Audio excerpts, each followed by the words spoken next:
How's it going, Rich? Mom's supposed to be coming in too. She cracks me up. Yes, she does. She's a,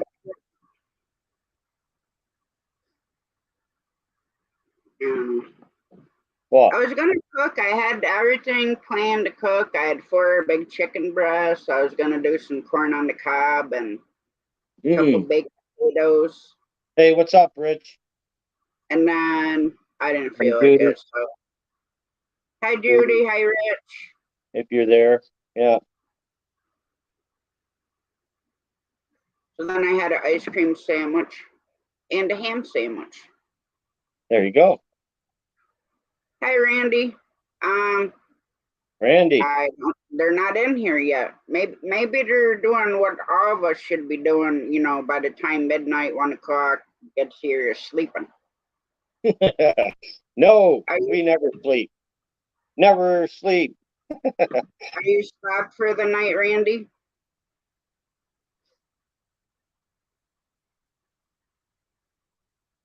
Oh, need some background music.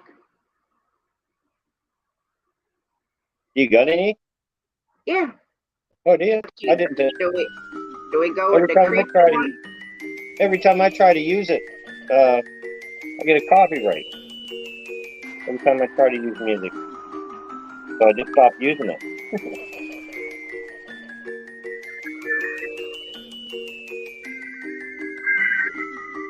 Yeah, that's pretty spooky. That's spooky. What do you got that on for? Well, that's the name of it. It's called creepy. Yeah, I know. But I get the impression I'm walking through a dark house. And actually, I'm in a dark house.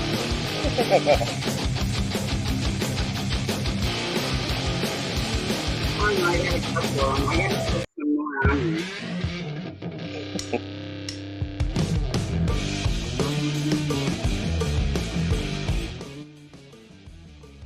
And actually, if you go to Ben Sound, Yep.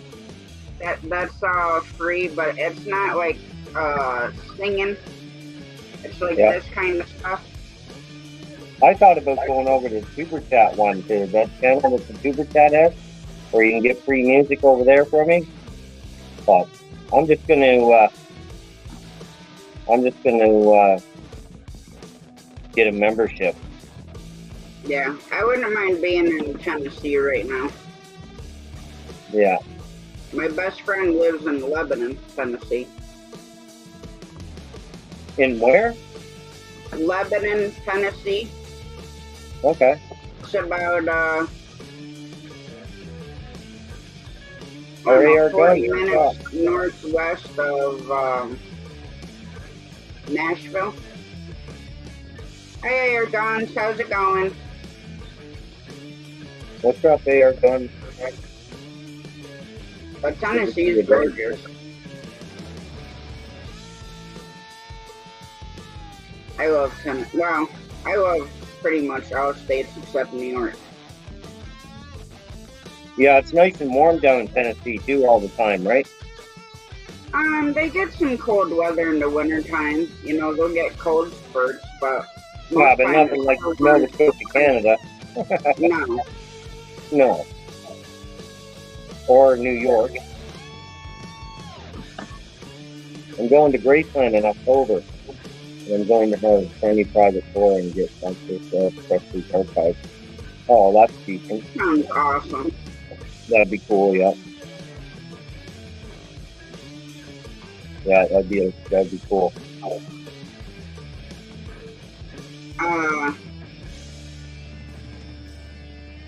I went to Dollyland, I think it's called. Is that Dolly Parton land? Yeah. Yeah. But it's called Dollyland.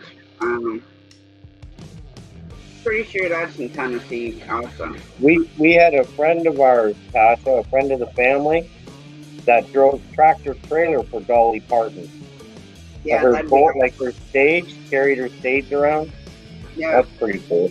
Hey, James, what's up? James, how's it going? What's up, James? Good to see you, buddy.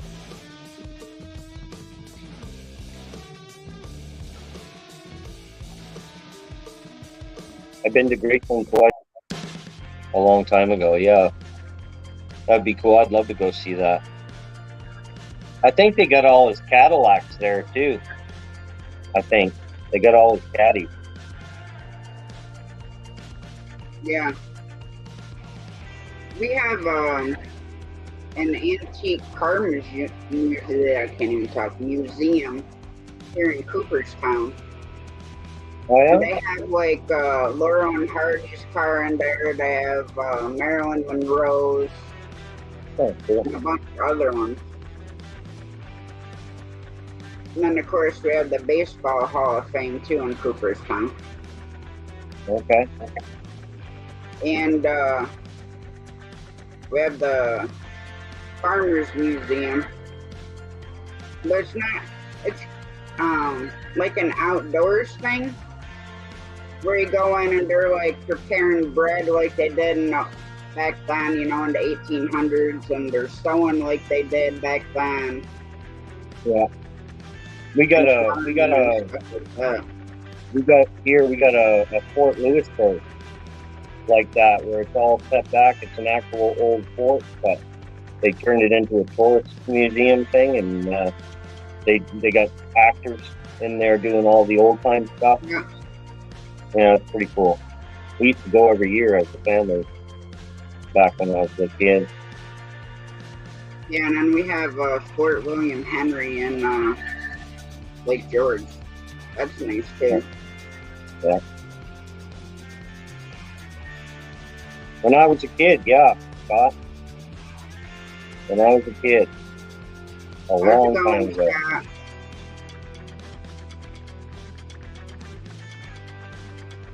I'd like to go back to when I was a kid. It was way more fun back then. And It was. about those. It was a great time. I had a great childhood. Hey, Rich, we're doing good. How are you? Yeah. I went in 1979 and spent those Dodgers. Wow. AR guns, yeah. That's pretty cool. I was born in 79. Just a baby.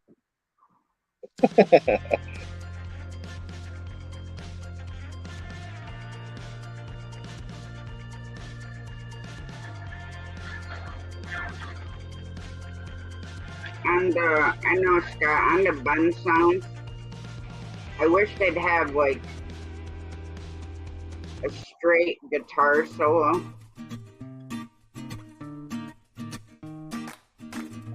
Because like they have this one. Oh, really, Rick? Wow, Buddy. Rich, that's not good at all. What kind of thing? You're a young man. That's not a good idea. Are you okay? Did they find anything or?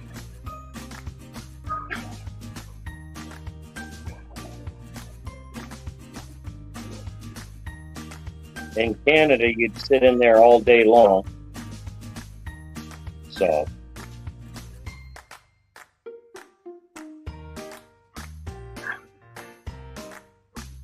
Well, and I had to go in for my gallbladder, and I went into the emergency room. I was screaming yeah. because I couldn't sit straight. I couldn't like sit down, and then if I was standing, you know, then it's worse. And I was like flipping out on them. I'm surprised they didn't call the cops on me. Well, I'm glad you're great now. Yeah, really. It's scary stuff. I dealt with the heart stuff a couple times myself, but yet they still don't know what's wrong. And I haven't heard from the doctors because I was supposed to do this other stress test, but I don't know if my insurance is going to pay for it or not. Well, see, that's the good thing about Canada, you know. And you'll just wait forever, but they'll help you.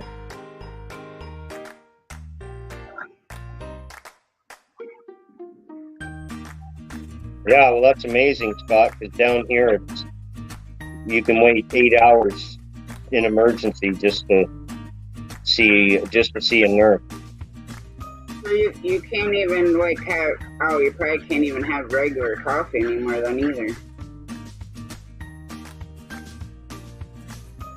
At the hospitals around here, they don't care if you come in on an ambulance.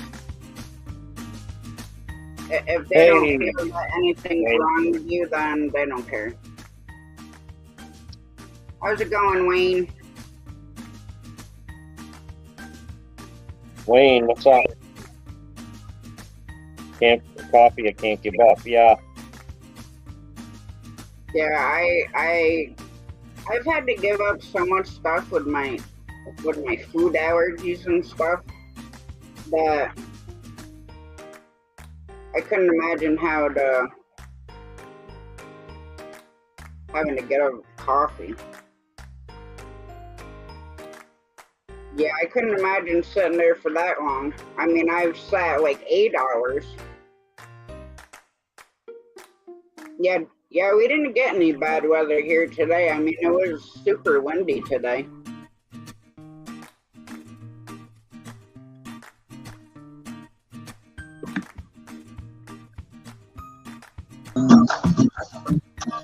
Hello. Hey, what's up, Wayne? Had bad weather earlier. Had a lot of rain, thunderstorms. Yeah. So Must have blew around us because we didn't have anything here. Yeah, well, we were supposed to get it all day, but it was just cloudy, really dark. But the next 3 days, well, up to Thursday anyway, we're supposed to get rain. we got a downpour, a very heavy downpour earlier. Well, tomorrow I'm gonna have to mow because it's supposed to rain for 4 days. But I'm gonna mow part of the yard with the baggers on. And then I'll take them off and mow the rest of it. Because I use the baggers so I can give the chickens some fresh grass when I mow. Yeah. They enjoy it. They like the grass, do they, Tasha? Oh yeah. Yeah. I haven't put this picture on, or hang on. It was so funny. Let me close that out.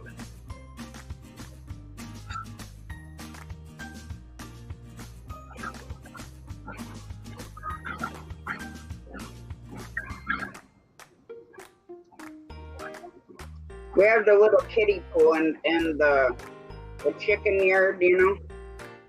Yep.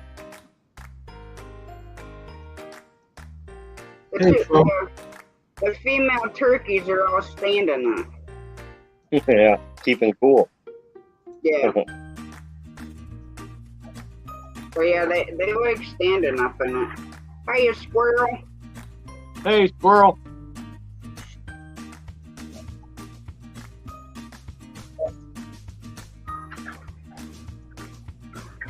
I mean, I've waited in the ER for a long time, and I went up to the desk and I'm like, you know what, screw you, I'm leaving. I don't care how much pain I am, I'm not sitting here for another hour. And that's after I was already sitting there for 8. Yeah. I've sat in a couple of times for too long with my kid, with my middle guy, Christopher. And I got so pissed off at them. I just went outside and called an ambulance outside the hospital. Yeah, Jamie's already on her way home. Oh, cool. Well, not really. Supposed to work 12 hours, not 5. Oh, is that all it was today? Well, yeah, they're just ridiculous. Yeah. I'm surprised a big place like that is slow. It's How did scary. the epidural injections go, AR?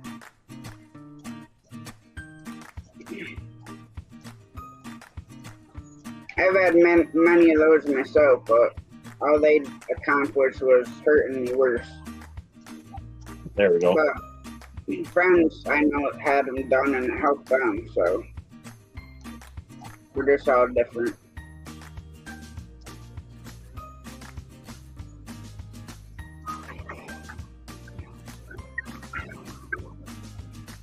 So what else? What else did you do today, Tasha? Nothing really. Hi Pedro, how's it going? Hey Rich.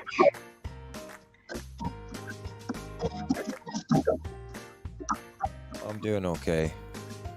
Yeah, Rick. I don't know what it was. I think maybe as in Canada where we have CBD drinks and stuff like this. So me and Judy had something prior and watched a movie, just vegged out and hung out together. And I woke up at 4:30 in the morning and I couldn't breathe. Like I was having issues, anxiety attacks. Felt like there was a huge pressure in my chest when I breathed down. So I drove my e-bike down to the store. I figured it was heartburn, Judy had said, it's probably likely heartburn. So I go down and get some Pepto and try that out. And 6 hours later, nothing changed. It just got worse and worse. So as I started going on, I started puking and stuff. Oh, good. Yeah, I go to the hospital. As soon as I get in the emerge, the lady asked me to wear a mask. And I said, I'm already having issues breathing.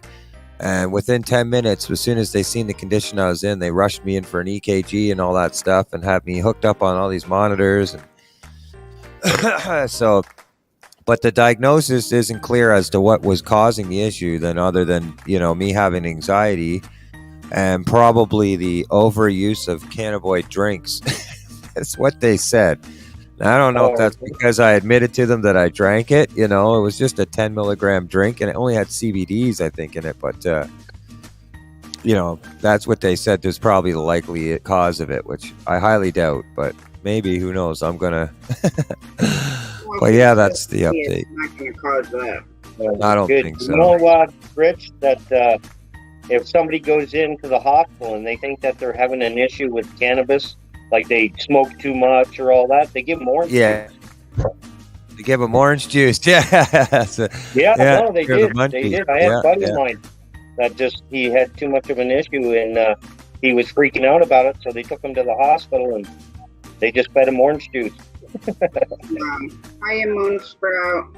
Hi, Spider Garage. How's it going? So how's everybody doing in the panel? Wayne, how you doing, my friend Custom and Tasha? Fine. How are you, man?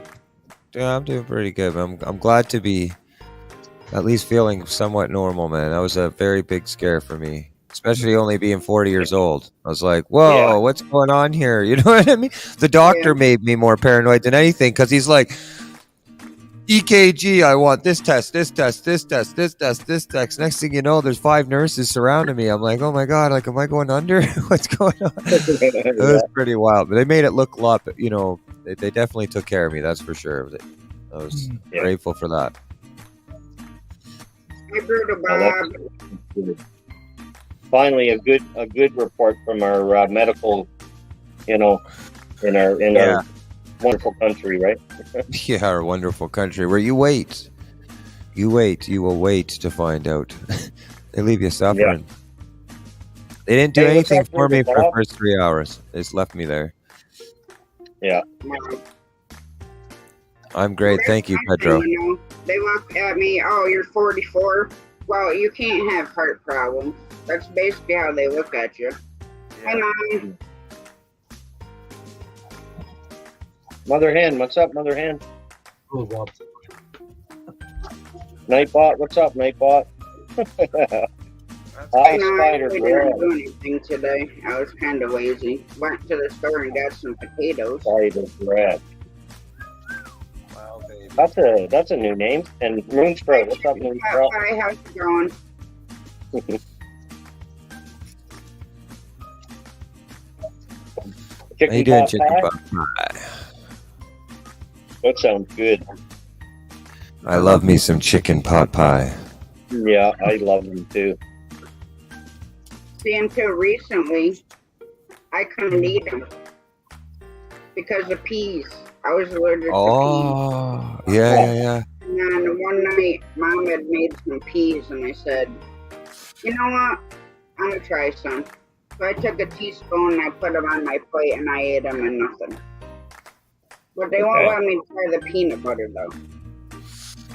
Yeah, the peanut butter Oh, they thing's are? pretty good. I wasn't that busy today, Scott.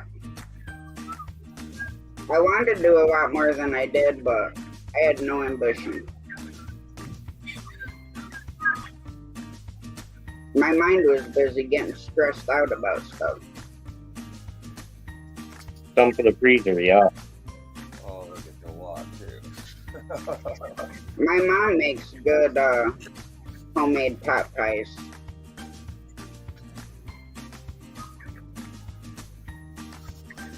I like to eat them. Every single one of them.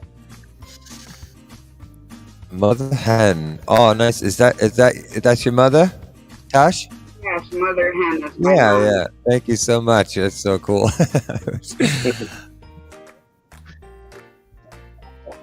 That's super cool. So this is a StreamYard background music you got, Tash? Yeah, I went over to Ben Sounds Yeah. and they have music like this and stuff. Shane don't like my creepy one though. Yeah, that's creepy. I think because it Remember- reminds me of sounds. Everybody's yeah. sleeping in my house. Oh yeah. This one is, yeah. Yeah, if you're a fan of scary movies, this is how the scary movies always ended up. Somebody being chased through a house with an axe, and that music playing. I like No, Mom, it's Shane playing. Hey, Hey, squirrel. like the guts on your music, you know? This is the part of that music. Yeah, Shane don't like this. Welcome. I can't wait for Halloween. I can't wait for Halloween with you guys. Mom, his name is Wayne. Hell, This reminds me, you know, the fun house with the mirrors and you can't find your way out. Yeah, Pawns is another one of mine. I don't like Pawns either. You're right, James. We should have seen him last night with the freaking bug. Yeah, but that was an abnormally large bug. I wish that bug was still around. I bet you Rich has never seen a bug that big in Canada. What's that? He almost needed a gun to shoot it. It was that big, Rich. It was huge.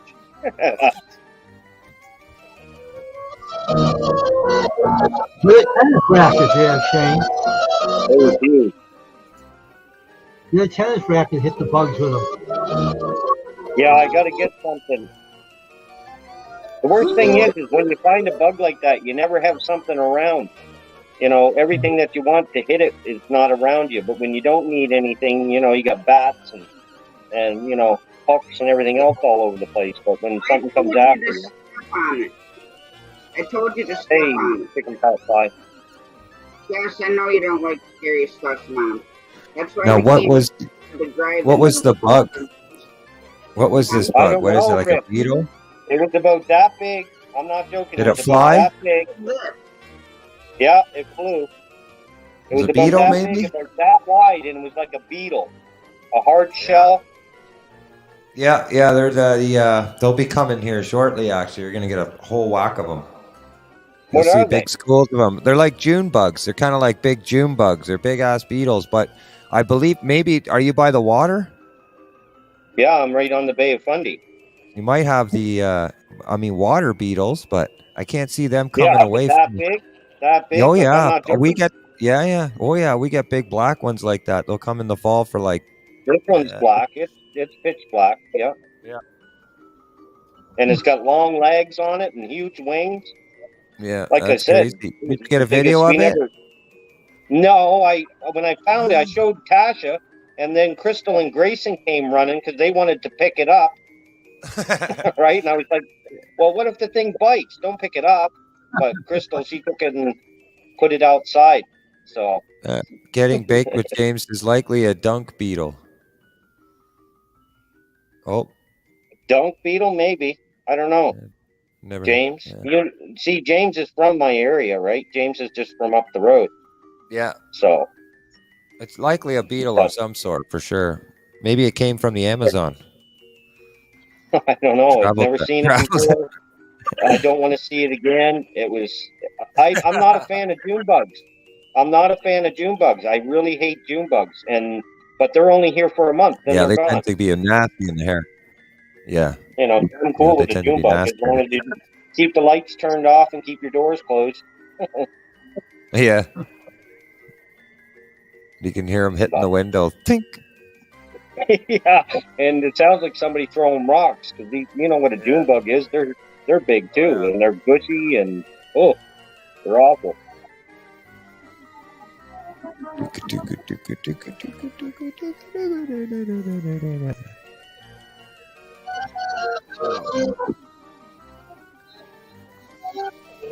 What's Oh yeah, that? here, I might be able to do something. Is that a beetle?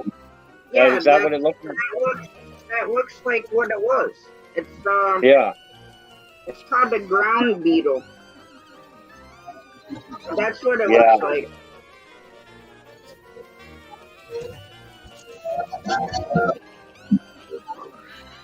Yeah, I definitely haven't seen one, and they're just disgusting. I sent you a picture of it. Just Yeah. Thanks, Tasha. hold on. Let's see if I can find a picture of a beetle. I wanted you to look at it so you can see if that's what it was. Sucker might be there.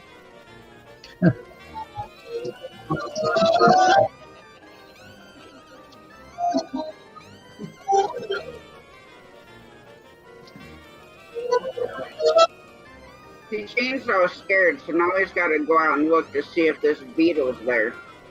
I am. I'm looking for it.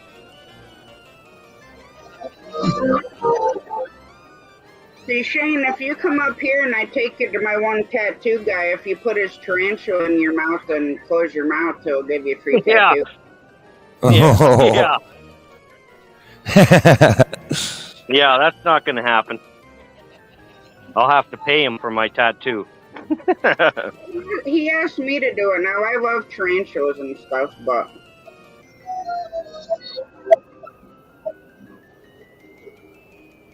I'm like, nah, I'm good. Just pierce my tongue and we're good. Who the heck would do that? Yeah, see, it's that one on the left. Yeah, that one is the one I sent him. That's what it looked like. Yeah. Yeah, see, yeah, that's what it looks like. But it's like 3 inches long. Whew, look at the little chompers on them. I bet you if you hit it with a car, it would crack your windshield. That one's even got teeth to come bite Shane with. That's how big it was. Yeah, this one's similar, but it's the same one, but it's called a long black beetle. Ooh. Well, actually, Jesus, see? Now I'm getting itchy. I think it was the other one because he put the phone close to the bug. Yeah. Oh, look, Yeah. Shane, I think it's... No, man, no. Oh, Jesus. Oh. Spiders bother him worse. Oh, man, look at the chompers on this guy. See? That's the problem. And you don't know what they got in them. Bugs can kill you too, right? Apparently, yeah, they can. Yeah, yeah. Mm-hmm. Bugs can kill you. Yeah, it was a pretty big beetle. Yeah. One of these nights, I gotta go out and take care of Should spread out. Let's see. a white-faced hornet's nest.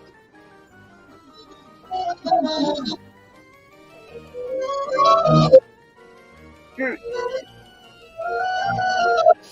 All right, Is that well, coming Tasha, with I'm gonna you? spend some time with the queen. She's getting all dolled up for me. We're gonna go out and do some things. So, Oh, there you thank go. you so much for having me up here. I just wanted to say hi, let everybody know I'm Anytime, good, and Take care, man. yeah. Yeah. So have a good night Good, you're good. and have a good evening, everyone in chat.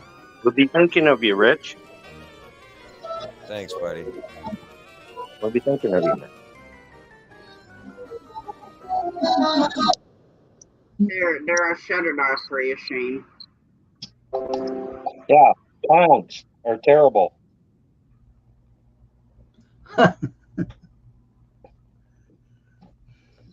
What's with everybody? Have you guys noticed that the lives, a lot of people's lives today, like they've had to restart them? Have you guys I noticed wasn't. that? I wasn't on today. A lot of them would have one going, then it would stop, and then they would start it again. I don't know if that's Really? something with YouTube or what. Hey, Pedro. Maybe. Maybe it's YouTube. Sorry, Hey, I didn't Mark. see you, Pedro. Good to see you. Good to meet you. Yeah. Mom, I gotta send you this screenshot. Clowns either. See? Mother hen knows. That's where I learned it all. That's where I learned it all. I learned it all from our, people smarter than us. Hey, Steve. Back with Misfit. I don't like clowns either. I like to knock them out. Yeah, bring on the clown, Scott. We'll go to the funny house. I don't like clowns. I'll knock. You know the song "They're Coming to Take Us Away." Ha ha, hee hee. Oh, you know the story about that song? Did you know the history about that song? What song? Not fully, no. All right, I'll tell you Steve. something about. I'll tell you something about that song, right? The two things about the song is they put two machines together and made them go nuts, right? So he was only he made the song for his dog, all right? It was only about his dog, all right? He said said in the song he might. You remember him saying that in the song? Have a good evening, Pop Guy. Yeah. And the Asana Sounds got really mad at him because he thought he was making in front of the people that are out of it, but he wasn't. Yeah. Right. So it made it hard for him to get popular with the song, so it died out because of them. So that's what happened. See that clown's pretty creepy too, though. That's a creepy clown picture. Yeah. YouTube. Napoleon V wrote sang that song. Hey, Big Matt. YouTube. Hello, Big Matt. What's up? Hey, Big Matt. Now, see, the one thing I don't like is we're at the fair and my stepsister and I went in the haunted house ride, right? And this guy like touching like the back of our neck and stuff. But it wasn't like the typical scare stuff they do. So as soon as the little carts came back outside, I freaking jumped off that ride and I got right in that freaking dude's face. Oh, I'm like, who the F do you think you are? Oh, well, I'm just doing my job. I said no, because I know the guy that normally runs this ride. And I said, he doesn't do any of that. Yeah. Yeah. We get a carnival every year here, and I don't go. I never. Well, I did as a kid, but I didn't go on the rides. I haven't liked those rides since I was a kid. Well, when I I was always thought younger, something I was could going to happen. go on the roller coaster rides and all that stuff. But now, just standing next to them makes me sick. Yeah, yeah. But like I water can't do rides, anything spinning. Do you remember the Gravitron? Do you ever remember a machine yep, called the Gravitron? we still have that at our fair that comes every year. Yeah, I think we got one too, but it's like it was built in the 30s, I think. It's all held together with wood. Yeah, exactly, AR. Yeah, James actually How's worked it for going, Bill Eric? Lynch. It's called Bill Lynch. Jamie, you worked for them. I remember that every summer. Hey, what's going on, Mark? What's happening, folks? Mm-hmm. I know, just chilling. I hear you. Yeah. Talking about clowns. I wonder why this seems so familiar. Oh, that's right, 'cause I had to do the morning show too because some lazy wouldn't get out of bed. I couldn't this morning. I couldn't. I was snuggled into Crystal so nice and tight this morning, and I was just like, and I was like, I don't want to move. And she goes, I don't want you to move either. So I was like, okay, just go to sleep, and we went back to sleep. Well, the next time It we was do great. it, I slept like a in king. bed. I slept like a Hi. king. Hi, everybody. Hello. For you, Good. How are you all? I'm doing good. All good. All good. We're gonna watch.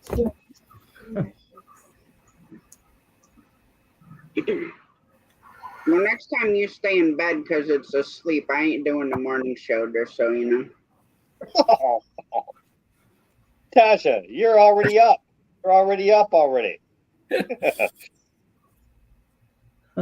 not the point, Shane. It's different when you do the morning show and then I come up on your panel. That's a completely different situation. It is different. It is different. I know it feels different when So I when do I it too. have to pretend I'm awake and have nothing to talk about because my mouth can't flap like yours in the morning. Hey, all you do is ask the rest of them. Get them all going. Get the rest of them all fired up. Get them talking. Get Corner in there. Get Wayne in there. Start a subject. Get them talking. It's not the I was same. lazy myself. It's not the same. Brutal I was Bob. lazy Here we go. myself. Here we go. Either. Oh, now it's a wrench. Uh-oh. Slap Shane said. Yeah, that's Bob. I knew that was coming next. Even Tasha said it too. Hope you're feeling better, by the way, Bob. Hope you're feeling a little better, man. Yeah, how Besides you the feeling wrench. today, Brother Bob?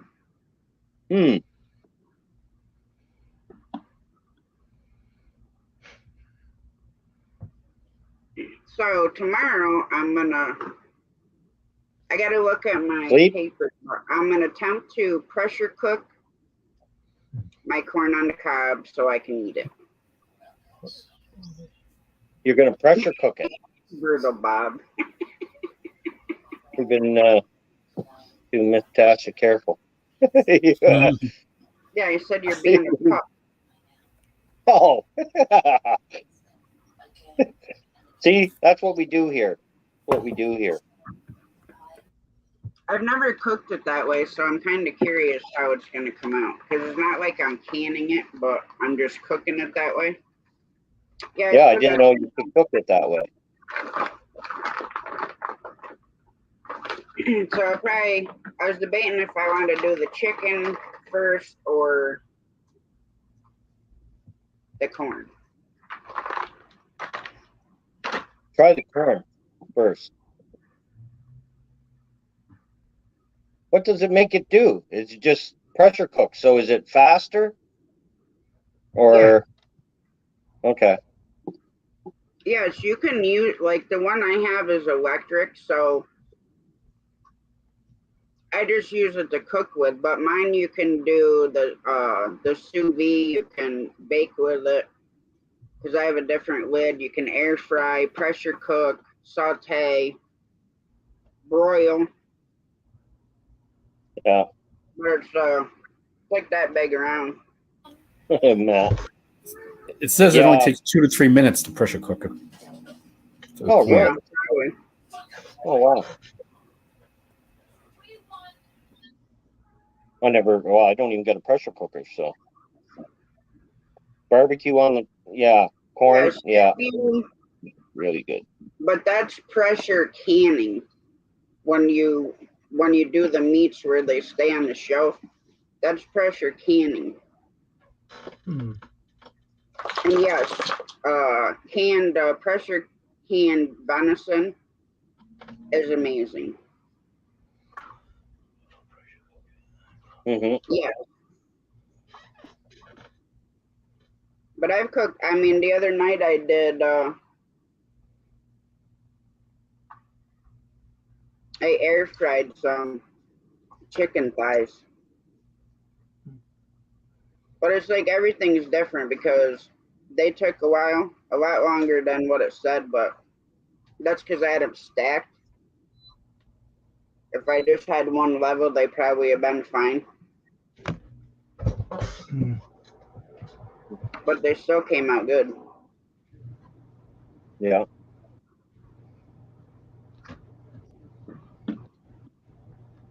In the air My fryer. mom, she does the water bath canning for like vegetables and stuff.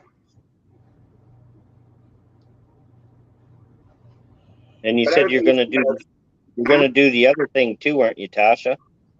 The Yeah, glassing? yeah. Yeah, mom's got 2 plastic containers of eggs that we're gonna water glass. Okay. You gotta cook them? You don't gotta cook them, do you? No, Okay.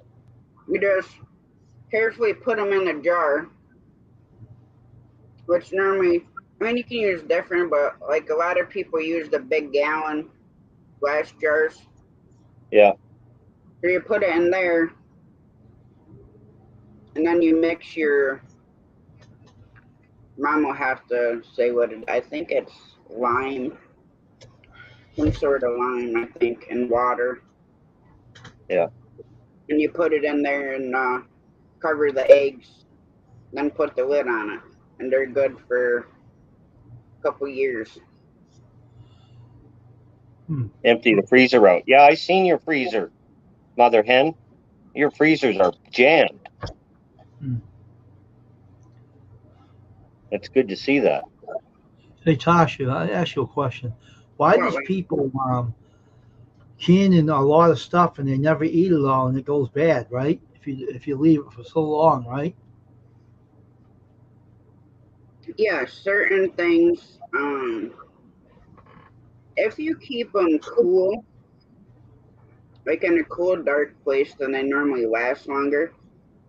Hmm. But if you think back a long time ago, they didn't have refrigerators, Yeah. so they had to can it or dry Yeah. it, smoke it to Yeah, preserve it so it lasted longer. I seen a guy going in an abandoned house and he had a full um, closet full of canning goods and they never even used it all. And It the happens person though. didn't live there. They passed away and they're still in the cupboard. Yeah.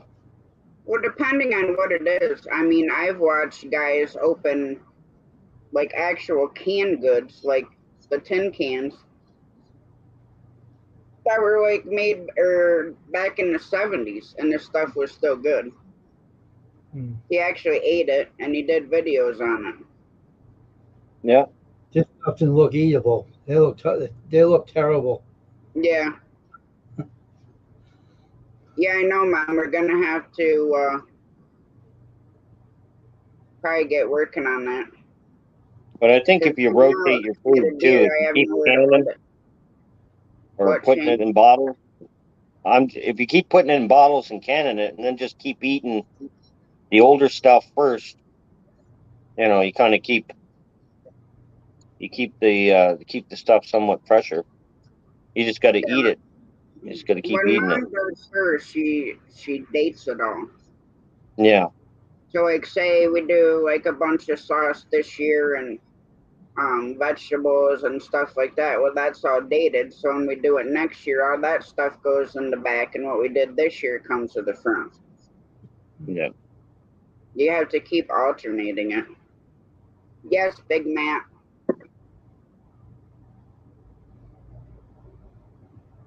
Hmm.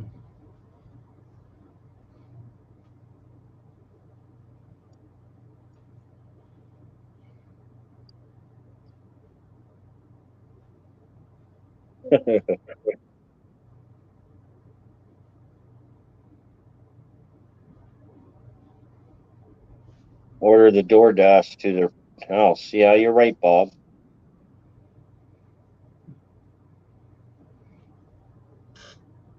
Yeah.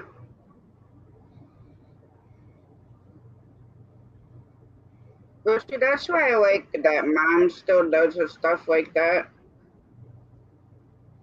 Yeah. I mean, I It's help her, but I mean, she's got all kinds of books that tell you how to do all that stuff, like in good details. She's got this one canning book that's I don't even know how old. How's it going, Big Matt? Oh, it's going. hey, man. Hey, Shane, guess what? You're in trouble. Why? You know what time it is? It's garage time. Garage time. I love that time. That's a great time, buddy. Haven't you guys see? Mark's looking at me going, "What's a garage?" Yeah, your garage. It's garage. Whippersnipper. Garage. Yeah, but And see, the it's not whippersnipper. You're right, spelled Mark. You got G-R, Steve. it. It's not spelled G-R. Garage. Garage. It's not a garage. That's, you know what? The garage to us is like somebody that has a big fancy house. That's a garage. We're a Or a garage. man. I got an old garage out there. I got a couple old garages.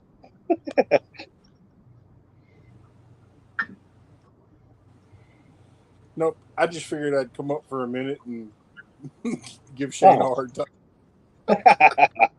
always only come up for a minute.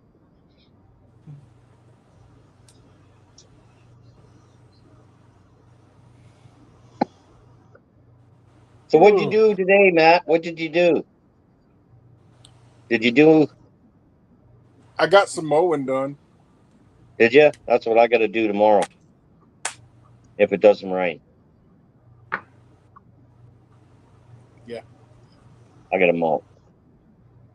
Well, I was just cutting weeds down in the pasture because, you know, we ain't had no rain, so there ain't no grass growing. Yeah. What do you got for a mower? You got a big mower? I got a tractor. Oh, do you? Okay, cool. Off, bat Was it wings. Yeah. Nitro Freak. There he is. Yeah, my brother comes up a little bit before hunting season, and he brush hogs all the roadways and stuff. So you ain't got to walk through neck deep weeds.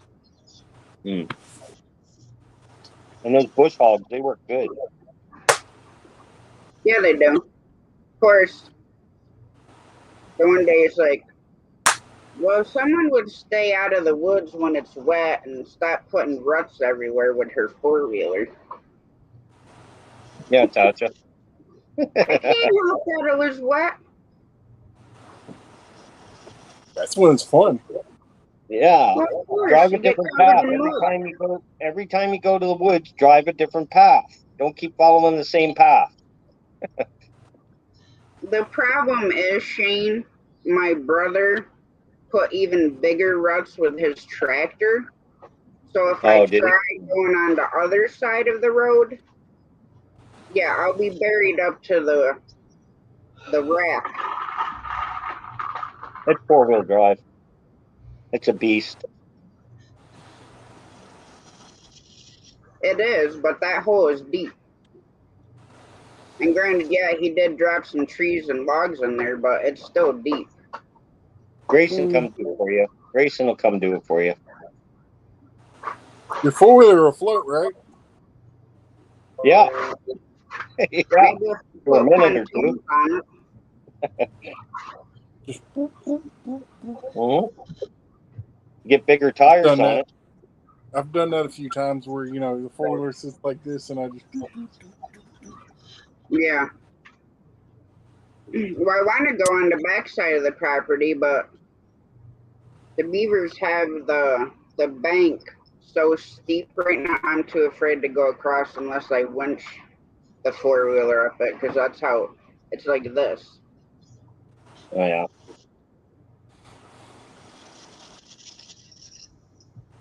I want my brother to put a bridge across there, so that way we can go across to hunt on that side of the hardwoods instead of this side. Weave's World. What's up, Weave's World? Good to see you, Weave. Hi, Weaves World. How's it going?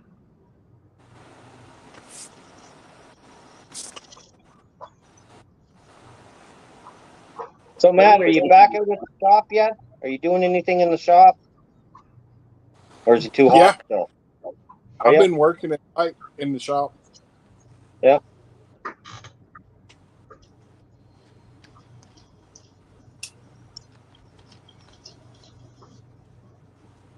Hang on a second.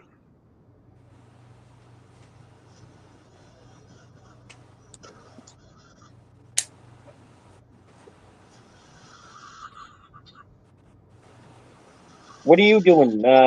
Mark, what have you been up to all day? You working or are you off? I'm working. I was working tomorrow, and then I'm off the last 2 days of the week. Oh, nice. Gotta celebrate the birthday, you know.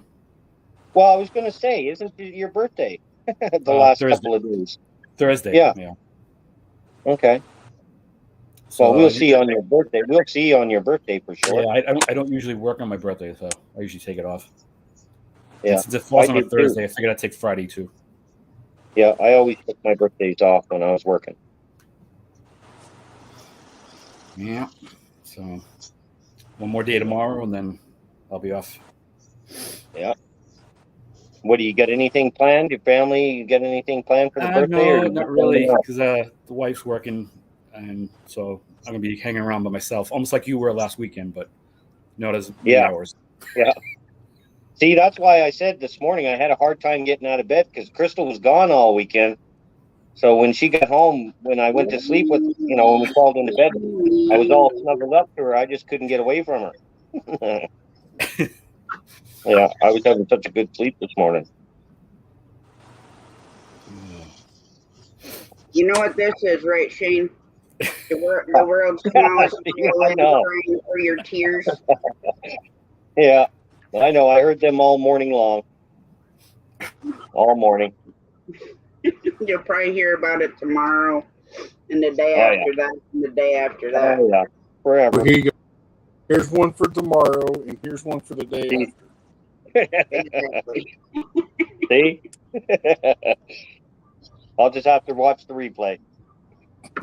I'm not doing it tomorrow. You better have your bot up and ready and Oh no, tomorrow. Hey, I had a couple of days of bad internet. That's all fixed. My internet works great now. And then, like I said, I had to, there was no way I was getting up. I was, like I said, and even Crystal said, "Oh, you missed me, didn't you?" I guess I did a little bit. She doesn't go away very often. So, see, like I said, if you asked me that question, I'd just tell you no. what? If I missed you, Oh, yeah. I'd just say no. Well, see, that's what I think she was going, because she come home and I didn't say too much to her. So she was like, I think she was thinking I didn't miss her a little bit. Well, she had to come home to save you from the bug. Yeah, I knew she was going to come home. That's what I told her. Every time she goes away, I'm like, hey, I know you're coming back. Don't worry about it. Next time I'll meet her up at the border and she can come down here and we just won't tell you. Well, no, see, I already told her on her way up to Moncton. Moncton's not that far from the border. I said, I might as well just go up with you and catch the boat across the water and go over and visit Tasha and Jamie. I told her that on her way to Moncton. Yeah. I bet she was real happy about that one. Well, she was like, hey, I'll drop you off anywhere.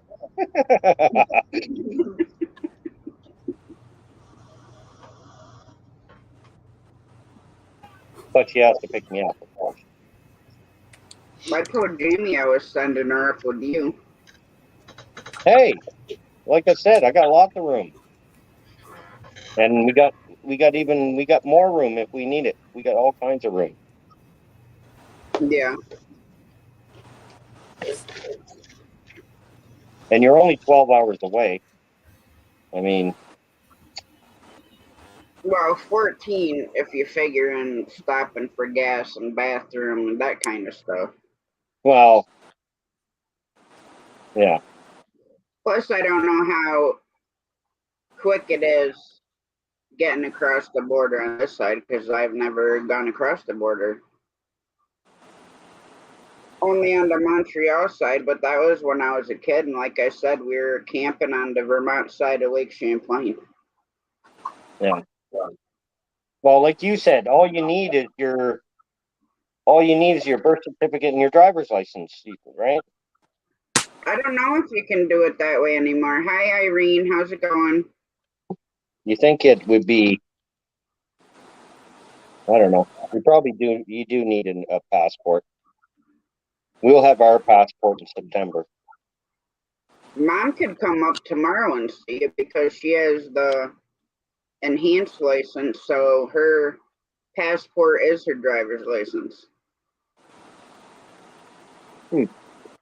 I just wasn't paying the $90-some to do it right at that particular moment when I had to renew my license. All you got to do is get in the trunk. You and Jamie get in the trunk, and Mother Hen drive across.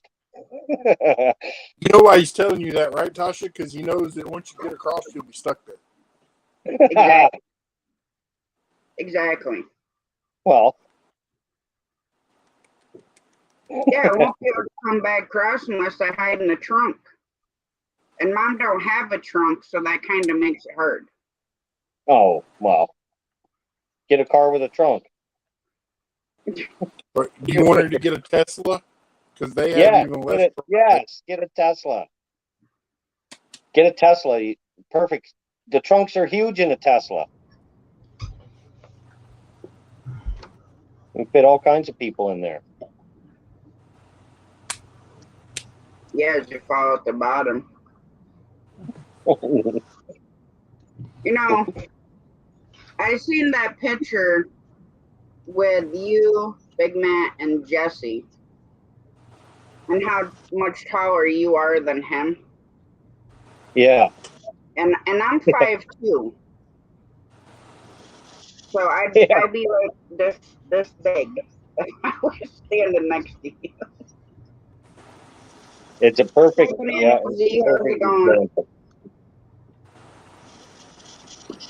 Bananas. I mean, both my dads were a little over 6 foot.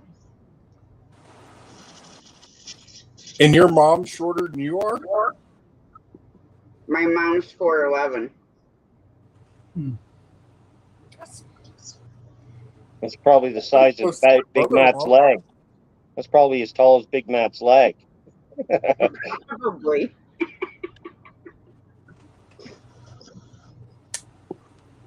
Like I said, when we're in Walmart and she's like, we're walking around the clothes section, I can't see her over the clothes racks.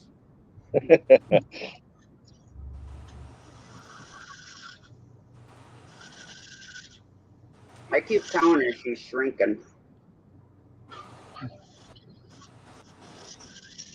I tell my mom that all the time. Is your mom taller? My mom's tall. Yeah. A female. Yeah. She's like 5, almost 6 foot. Oh, wow. Yeah.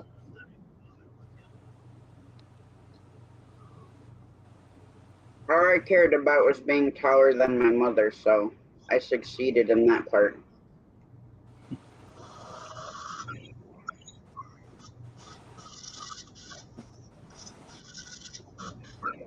Are you awake over there, Wayne? Yep, I'm listening.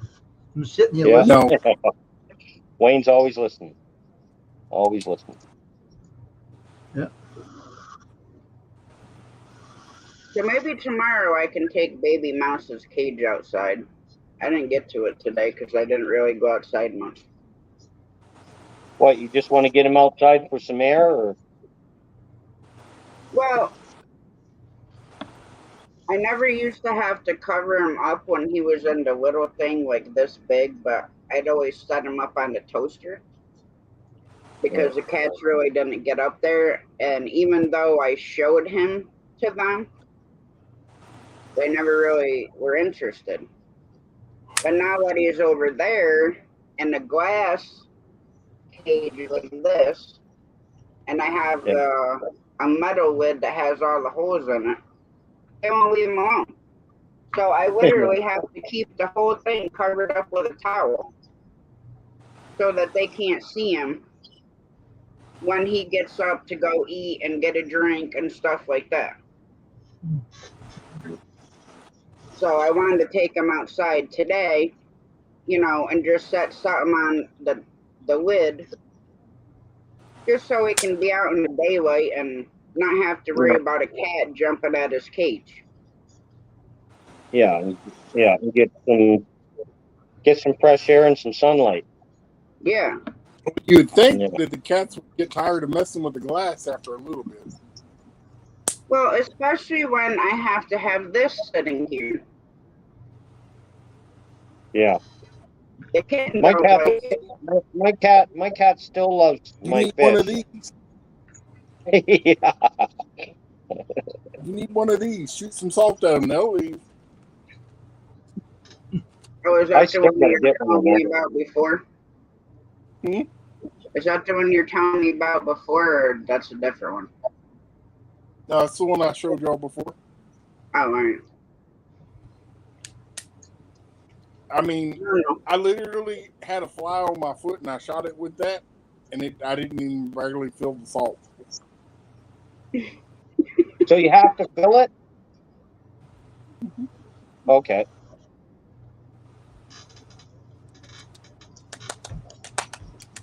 I don't know. I think now that he just I want to get down one. where they can see him, they won't leave him I alone. definitely want to get one. And I don't want to let him out because my mom's cat is a really good hunter, so I know damn well if I let him out, he'll be dead. Yeah. That's like my cat here, Ty. She kills everything. He killed a big rat the other day. Sure. It was a big rat, too. Well, Ty brought my home. cat outside brought me a present this morning, and it wasn't dead. Oh, A rat? It was no, it was a snake. oh Ow. God.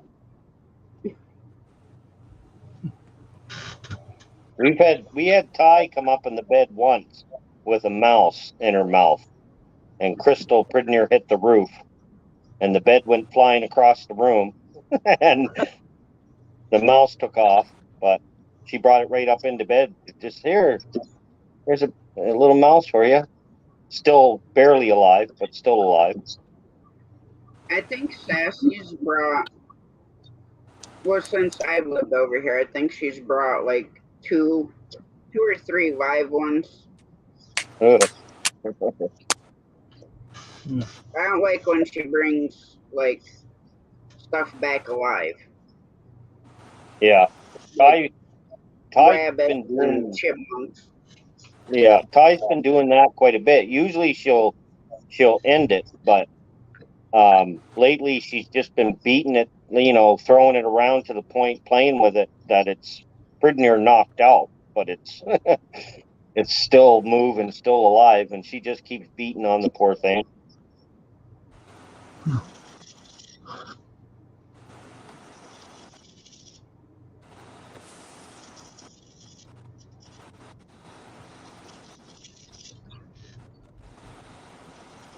So what are you guys doing tomorrow? Well, hopefully tomorrow I'll be able to go live. Oh, good.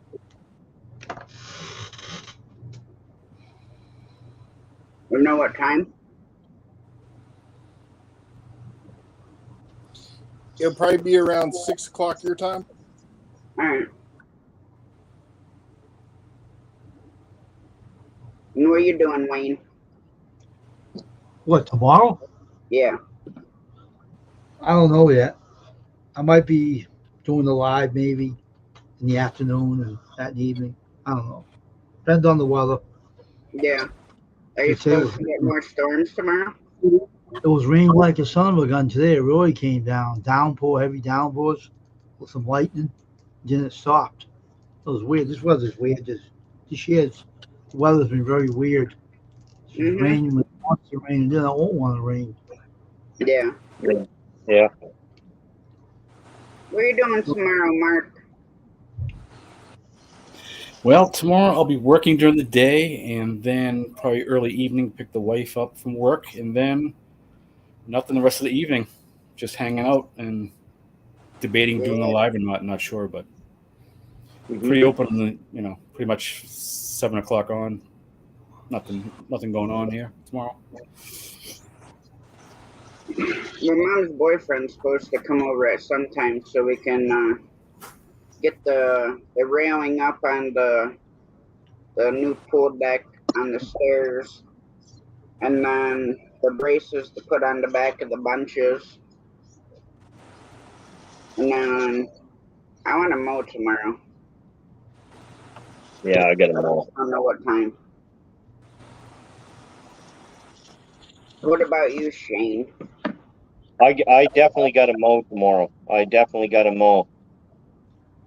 Unless he goes out there and does the rain dance and gets a bunch of rain. Yeah, it's supposed to be rain. I hope it doesn't, because by the time it's done raining, I'll have my lawn grows so fast. Yeah, 2 hours. Of course, I got to take Tiger to the vet tomorrow, so I can check her from Rummy hurting her tail, which is getting better.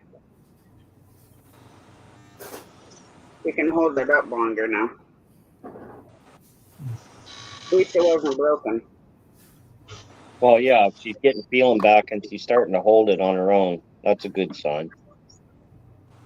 Yeah, last night I was like flicking the tip of it to see if she would do it back, and she was. So I mean, at least the feeling is still there.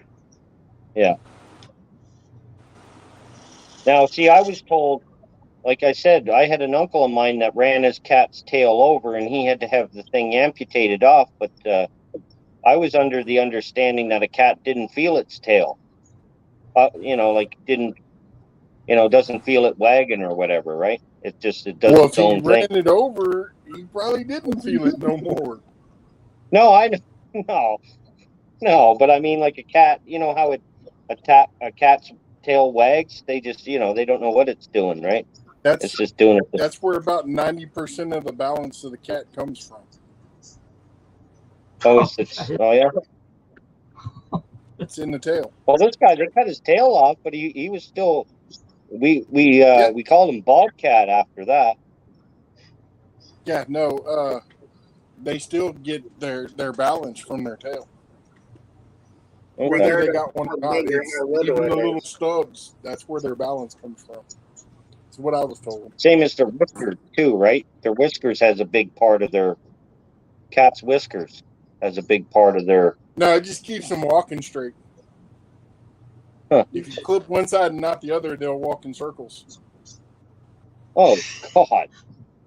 Oh shit! Don't give me any ideas, man. Tasha.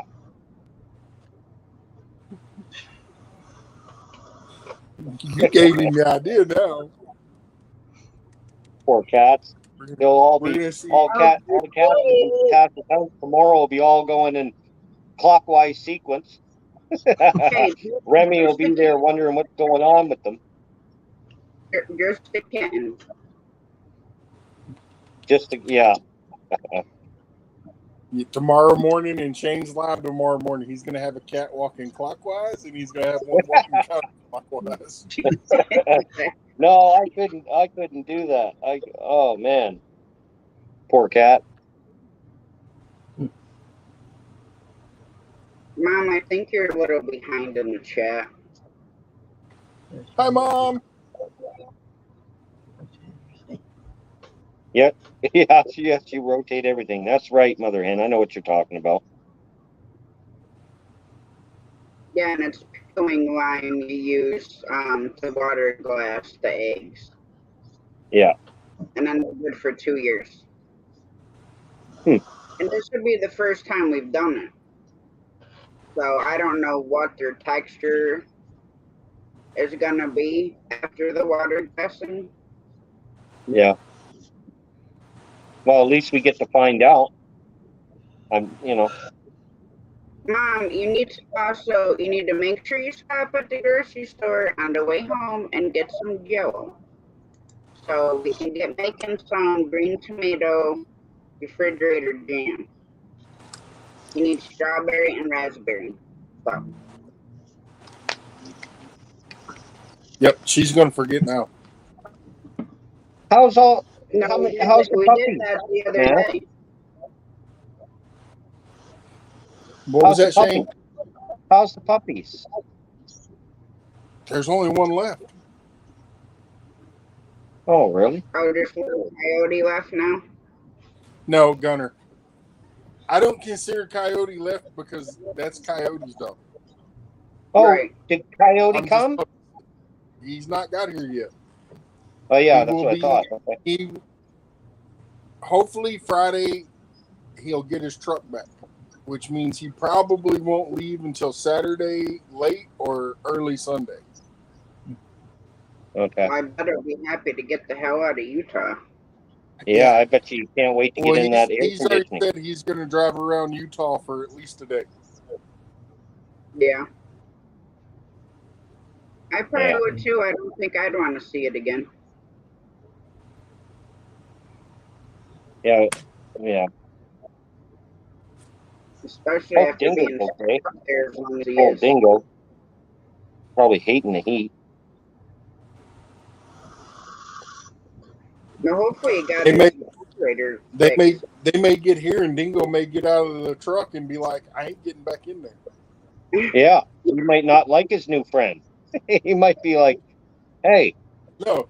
He's gonna be like, no, I don't want to go back to that place I was just at. Yeah. Poor Dingo. Poor Coyote. Poor everybody.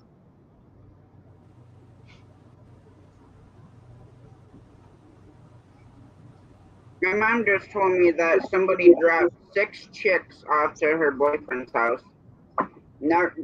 Nobody ever told him that they were there or nothing. Just dropped what? 6 chicks. Oh, really? Yeah, chicks. Oh. That's cool. It is, but he didn't know they were there. Yeah. I wish I'd have had my camera earlier. I left my phone in the house on the charger, but I have about 3 dozen little bitty cheeks about this big running around the yard. Cool. Aww. Yeah. Good evening, Numis Maniac. How are you doing? Numis Skipper. What's up, Skipper?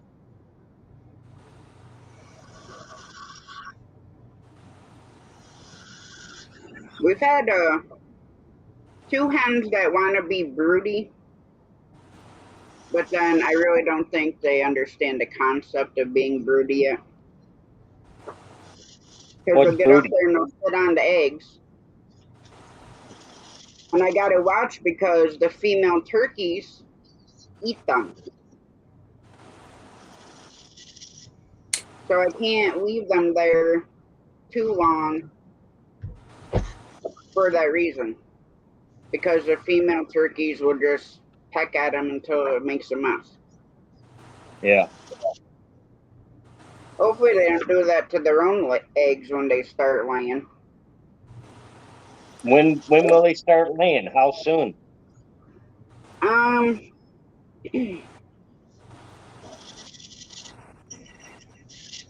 Typically around 7 months, which it could be earlier because the chickens actually started laying like 6 weeks earlier than what they should have.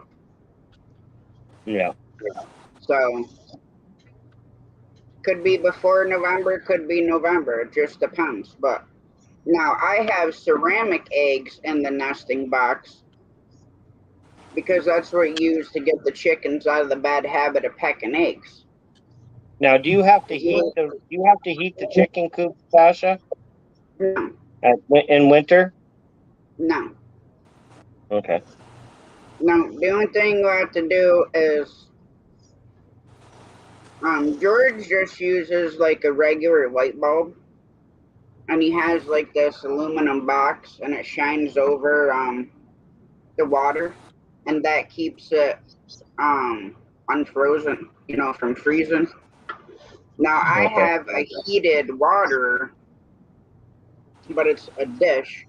But that's when I had all my chickens, and then I had Muscovies. But I don't know which way we're gonna do it to have their water heated, because there's also a metal type heater that you can set the bucket on, and that'll also keep it from freezing. But as far as heat, no. Soon as they had all their feathers, I shut the heat lamp off. Yeah.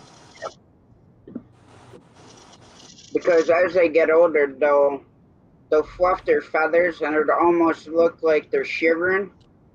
But that's what they do to keep themselves warm. And plus, with all their body heat in the coop, Yeah. when it comes time and everything's shut up, they won't need heat. Okay. You only need it when they're babies until they get all their feathers, and then you can take the heat lamp away. Which I started doing it like on and off, like I'd shut it off for like part of the day, and then I turn it back on just to like acclimate them. But I mean, you really don't need to do that. But yeah, just when they're babies. Because basically they just have, I call it peach fuzz because it's not really like feathery. They're like fluffy. Yeah. And I mean, I'd like to get ducks, but they're gonna have to be in a whole nother pen because I learned the hard way that don't have, 6 ducks in with 12 chickens. Yeah. Because it's a mess. And ducks can get away. Ducks can fly, right? So can chickens. Some Okay. ducks can't fly. And I can prevent them from flying because I know how to clip their wings. Yeah. Yeah. But I didn't equip our chickens' wings because we covered the whole top in chicken wire. Yeah, that's what I was told to do with my chicken coop. Yeah. Was to put the wire on the top to keep the raccoons out. Plus the predatory birds that fly over. Yeah. Well, yeah, we got eagles here. So do we. Yeah. And we got like the chicken hawks, and then the other big hawks. Then we have this, I want to say it's a falcon, but it's not quite as big as a hawk. It's like a little bit smaller than a hawk, but it still has that big wingspan. Mm-hmm. So those are ones you got to watch out for. And like I said, plus we have animals that are not scared to, come close to the house.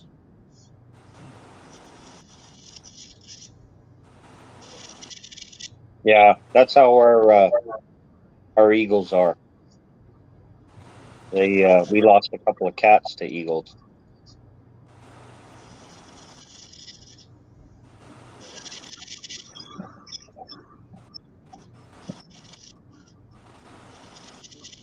Mom just sent me a picture of the birds.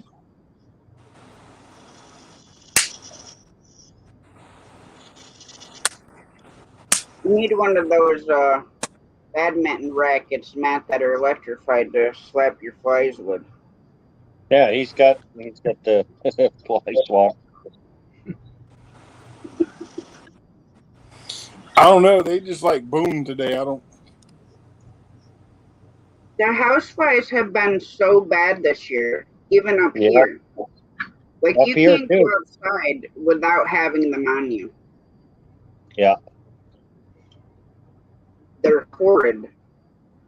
yeah, we got them bad too, but we also got because the farms are so close How's it to going, it. Skipper? We got the horse Hey, boss. Hey, Skipper. hi, how you doing? Good, man. Good. How are you doing? I'm just relaxing, watching you guys go on and contemplating my little project I got going on tomorrow. But I'm still debating what it is that I'm going to plant.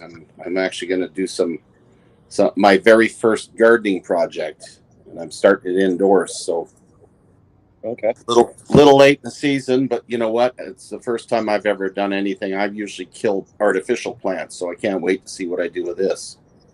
Hey, that's what I do. Mom gets them growing and gets the actual plants, and then I water and help her harvest and stuff like that. But as far as having to grow them myself, no, they die. Me too. For a guy that I spent can years on the farm, I cannot believe that I'm no good with planting stuff. It happens. Yeah. Yeah, my bag was helping to harvest corn or picking tomatoes or picking tobacco. Tobacco, yeah. Yeah, that was a dirty job. Was it? Oh yeah, used to get tar all over me. Yeah. Wow. Yeah, and you're Canadian, so I are. yeah. Yeah. Not IR. I always thought back when the tobacco, like back when I smoked, um, the tobacco prices were going up. I always thought about growing my own tobacco here in Nova Scotia, but I don't know if I could do it or not. I don't know what the regs are when it comes to tobacco, but I mean, they jacked the prices up on the tobacco so much now. I mean, Yeah. I'm really going to date myself here. I mean, first packs of smokes I ever got was 25 cents a pack. You know, and day. That's my go-to. Yeah. Yeah. Imagine what it would be like for me now to smoke 3 packs a day. Oh my lord. It'd be like Especially $75. the green Well, death. it costs my what? Well, it costs me. My wife still smokes.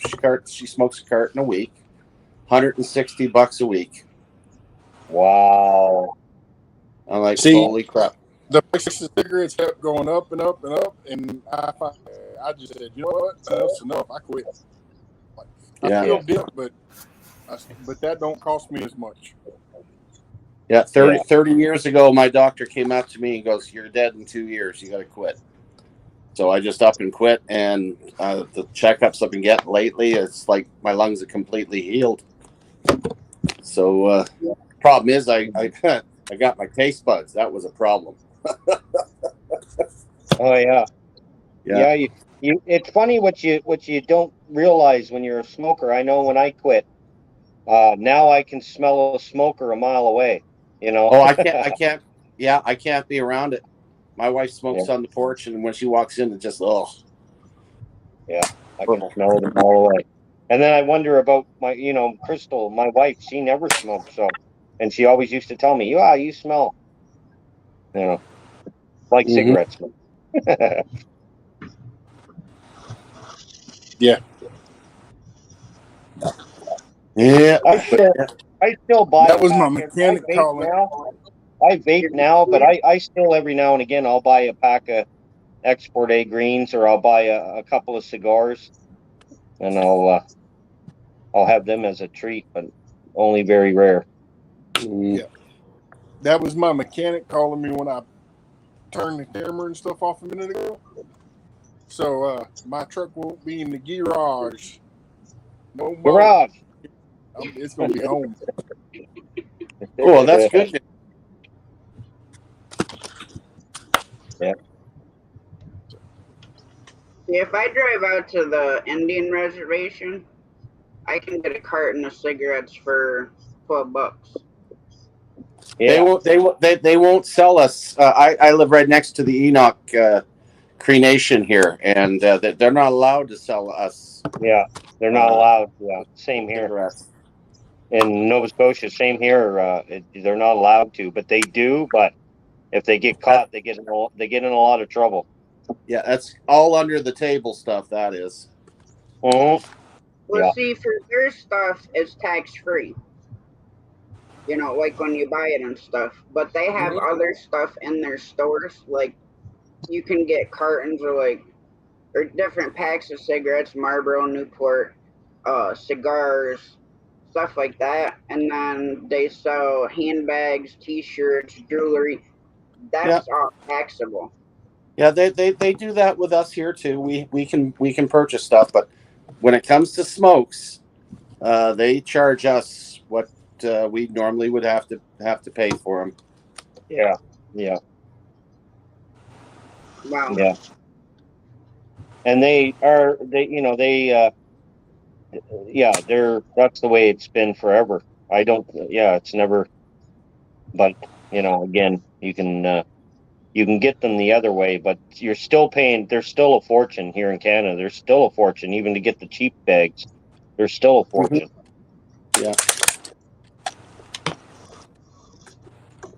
That's okay. I'll just continue to enjoy my barbecues and try to figure out some way of being able to see my feet again. I look at it too. With Canada, with such a big price on tobacco. I don't know how people can afford it. I don't know what they're doing. Like, I don't know how the tobacco companies are surviving right now, to be honest. I don't know how they're doing it. People are still smoking. There's lots They of gotta them. be. They gotta be Well, more stress nowadays. Yeah. Yeah. Yeah, that's true. They're just letting other things go and buying cigarettes instead. That's all. Yeah. Yeah, they gotta be. But gosh, you remember the days when we used to walk in a restaurant and the non-smoking table would be way in the back? Yeah. Yeah. Well, I remember ashtrays. I remember back in the day just walking into the restaurant and smoking wherever you felt like it. They had ashtrays on every table. You'd walk in, you'd sit down, you'd light a smoke, and yeah. And then now you're lucky if you can even go to a place that you can smoke in. Oh yeah, that's almost nil now. Big Matt, here in Nova Scotia, you'll never find a place you can go and smoke. I remember sitting in the hospital waiting in the waiting room. Of course, back then we weren't the guys weren't allowed to go in for the birth of their own kids, so we'd all be sitting in the waiting rooms smoking away in the hospitals. Yeah, I remember my teachers in school smoking all over the place. Yeah, yeah. No, it was just the norm. It was the it was the thing that was accepted. Yeah, it was. Everybody smoked back when, back in the day. My mom, she smoked right up until, I think my mom's been quit now 10 or 15 years now, but she smoked Players Light, Players Light, Skipper. Yeah. She smoked those since she was like 20 I years remember old. whenever I got into high school, we could smoke. Yeah. They allowed it on the campus as students. Yeah. 9 out of 10 doctors say that the smoking's good for you. and I remember ads for pregnant women where it helped them with their delivery so the kids weren't so big. Yeah. And Well, even a cigarette smoke with Fred Flintstone was smoking a cigarette. Yeah. And look at back in the day when the Indy car used to be sponsored by players. One of the biggest was cigarette companies sponsored Formula One. It was McDonald's. Most of the sporting events were cigarettes.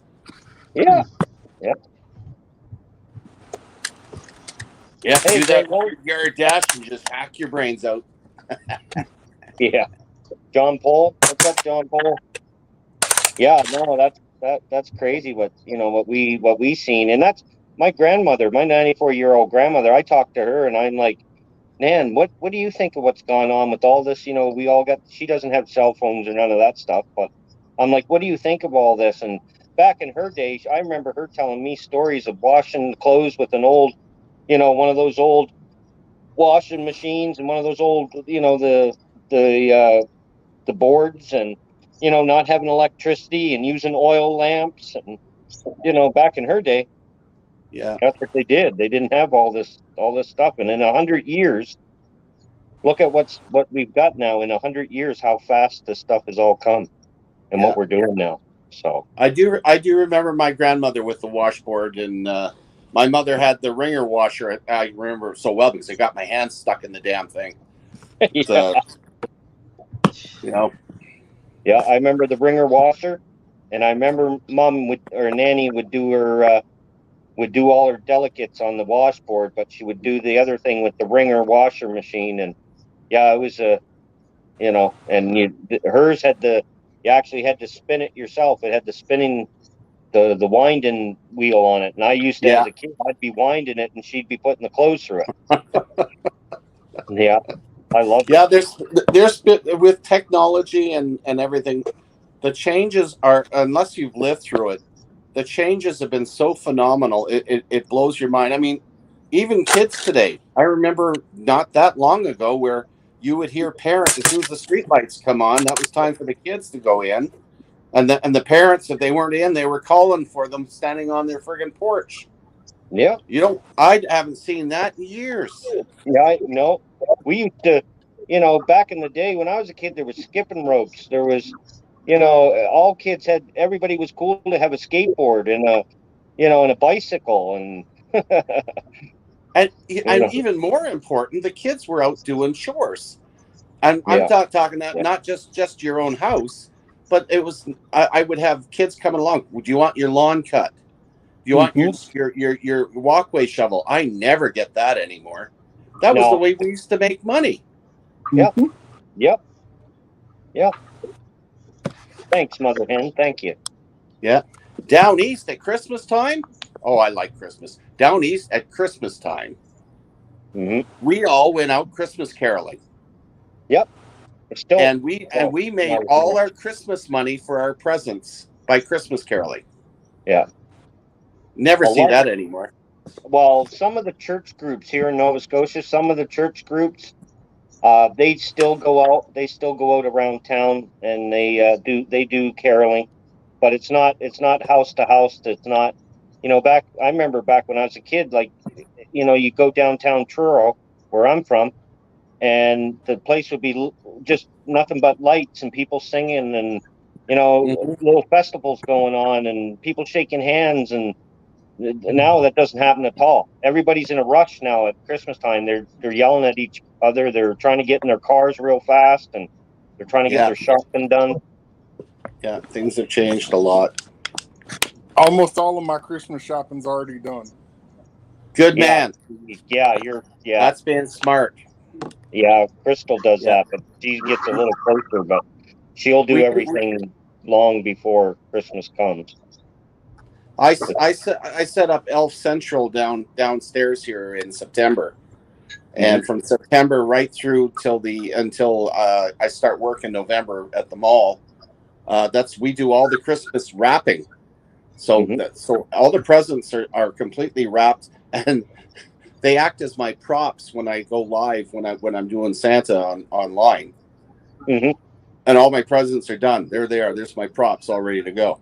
Yeah, that's cool that you do that. I lived in Edmonton for quite a while, Skipper, and I remember West Edmonton Mall. Back in the day, it was the largest mall on the planet, but Yeah. Now I Still, think they passed it up. well, it's still Canada's biggest. Yeah, it's amazing. It's a great thing.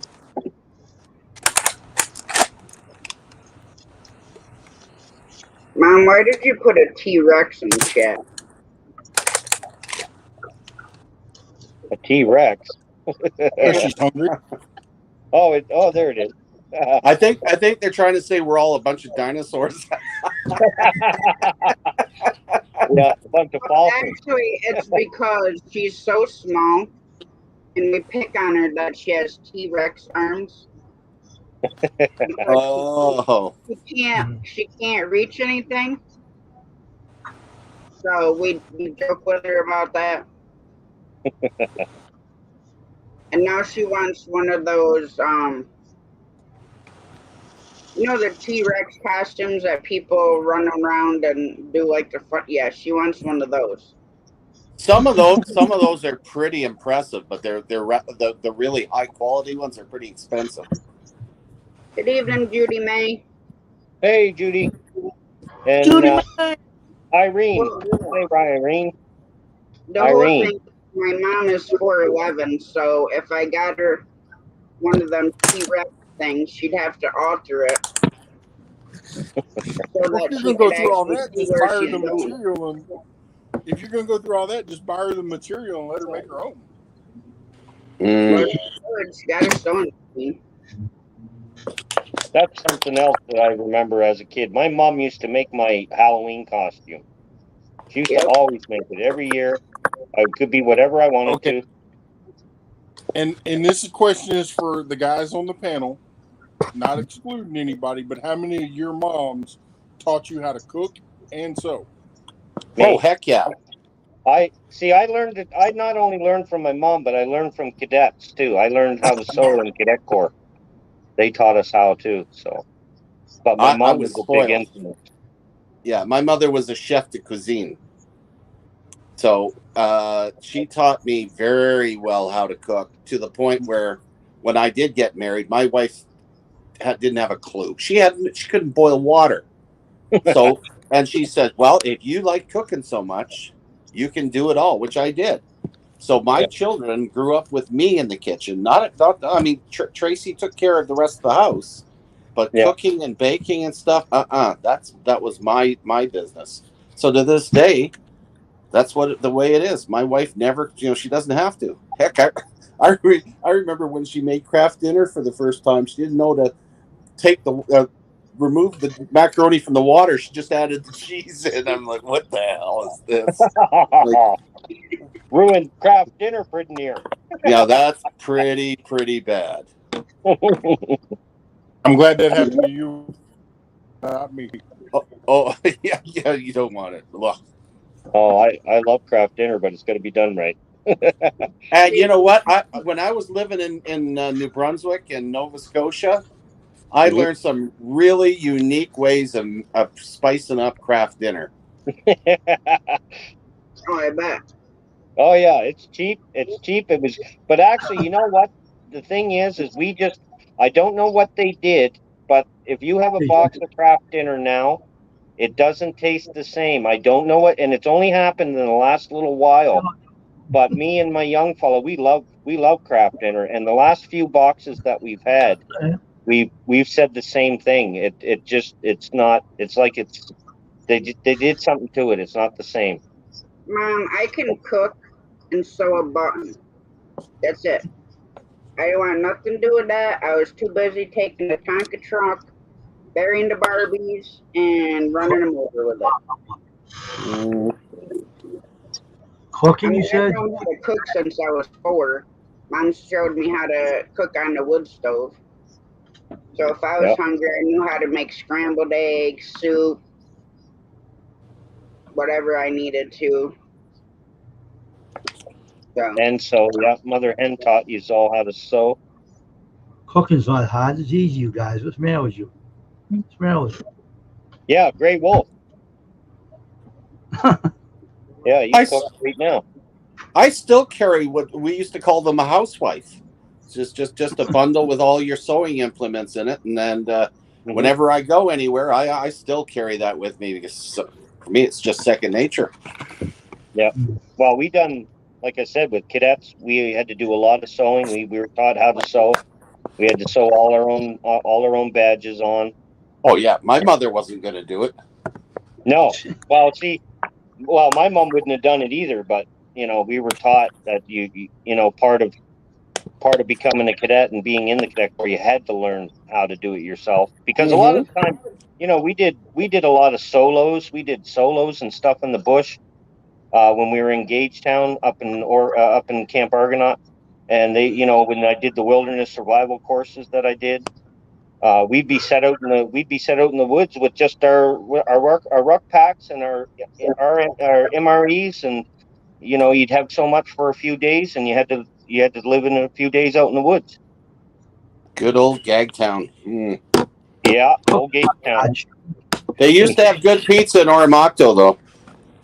Well, one thing I loved about cadet camp and going every year was the meals, the mess hall, the food that you would get when you went into a mess hall was just the military knew how to do it. Your breakfasts, you had everything you could possibly think of to eat for a breakfast. Lunch was the same way, and supper, and you could go back for seconds and thirds, and just loved. You can't do that now. Yeah, well, see, that's the. Yeah, that's changed, but I remember that. It was great. It was it was so good. It was so good. Because see, when we were in camp, we used to have the ranked force come and cook for us all summer long. It was kind of their training course to cook for us cadets. The ranked force would be in there. And I can still go into the mess hall here at CFB Edmonton, but 90% of their cooks are civilian now. Yeah. It's completely changed. It's all contract. Yeah. Yeah. I'll tell everybody I'll see you all later, right? I'm tired, so when I'm tired, I don't talk much. Have a good Nice night. meeting you. Have a good day, man. Take care. If you gotta cook your own meals, don't burn them, all right? Yeah, kids, don't burn your meals. There's a service announcement from Wayne. Yeah. Yeah. Yeah, that's one thing I do miss, Skipper, is I miss cadets. I miss going. And I'm actually going to be a cadet. Well, not a cadet. I'm going to be a civilian instructor again because my young you were saying that's awesome. Yeah, he's going to sign up for the 2928 Colchester Legion Army Cadet Corps. He's going to join it in September, and I'm going to go in with him as a civilian instructor. So I'll be able to get back into it.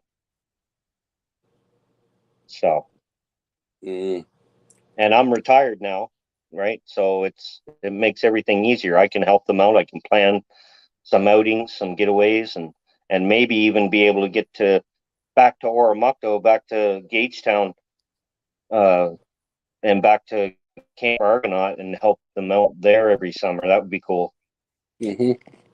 That's good. Yeah. And that's another thing that they changed. I know we went there just to see a training night one night, and they changed so much in the cadets. You remember back in the day, they used to use the little 22s, and we used to fire the FN when we went to camp. When we went to Gagetown, they used to allow us to fire the FN C1A1s. They had the conversion kits that they put in to make them 22, as well as as a matter of fact, I do remember firing the FNs with the 7.6 too, but they had the conversion kits. And that was just after they got rid of the Lee Enfields. I remember the Lee Enfield with the 22 insert. But then when we were just firing 7.62 with the FN, we were actually firing, and then they replaced the FN with the C series, with all the C series, the Mattel toy gun. Yeah. It's funny that the last year I was in the service, actually, I bet you I never fired a weapon from the time I was medically categorized. So it would have been about 83. So from 80 through my last 7 years, I didn't even go on the range. Yeah. So the last weapon I ever fired was an FN. I never got to do the C7 or any of the newer weapons. Oh, yeah. The C7 was we got to fire it a few times, but the problem with the C7 was everything was plastic.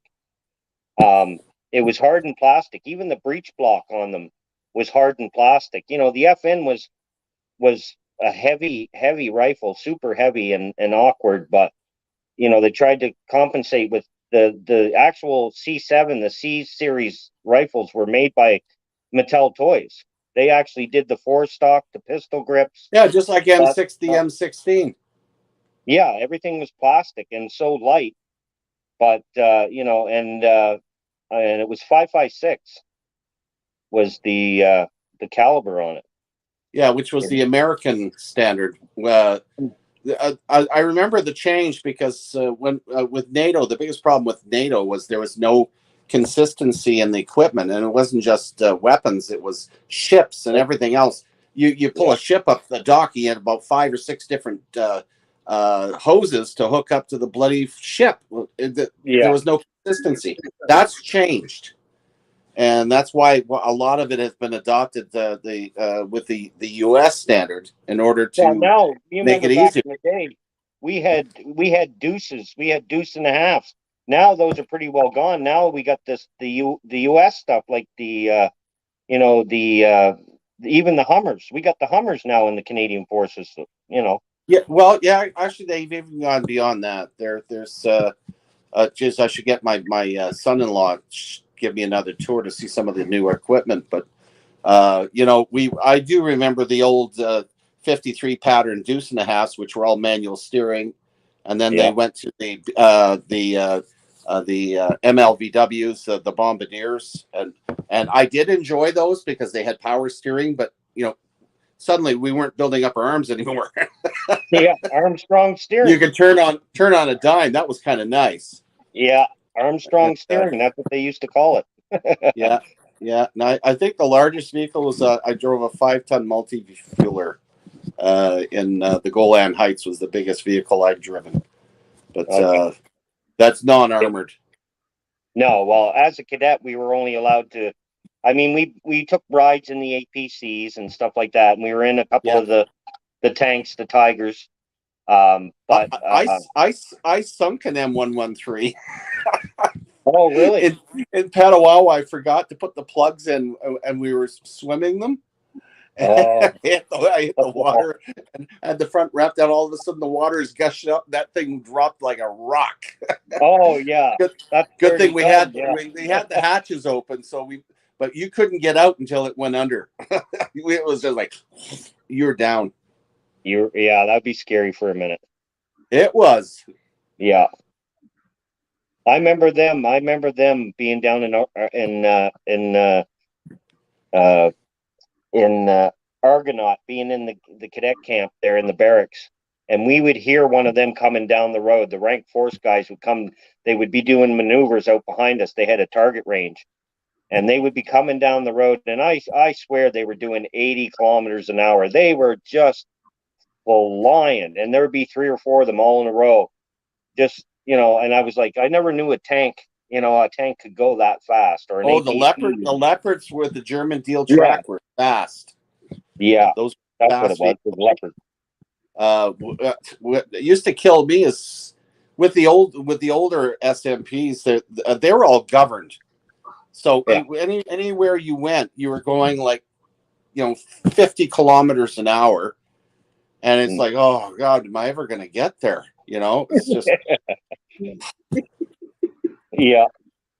Yeah, it was a good time, I guess. That's what I said. I said it was a great time. I had a blast. Every minute of it.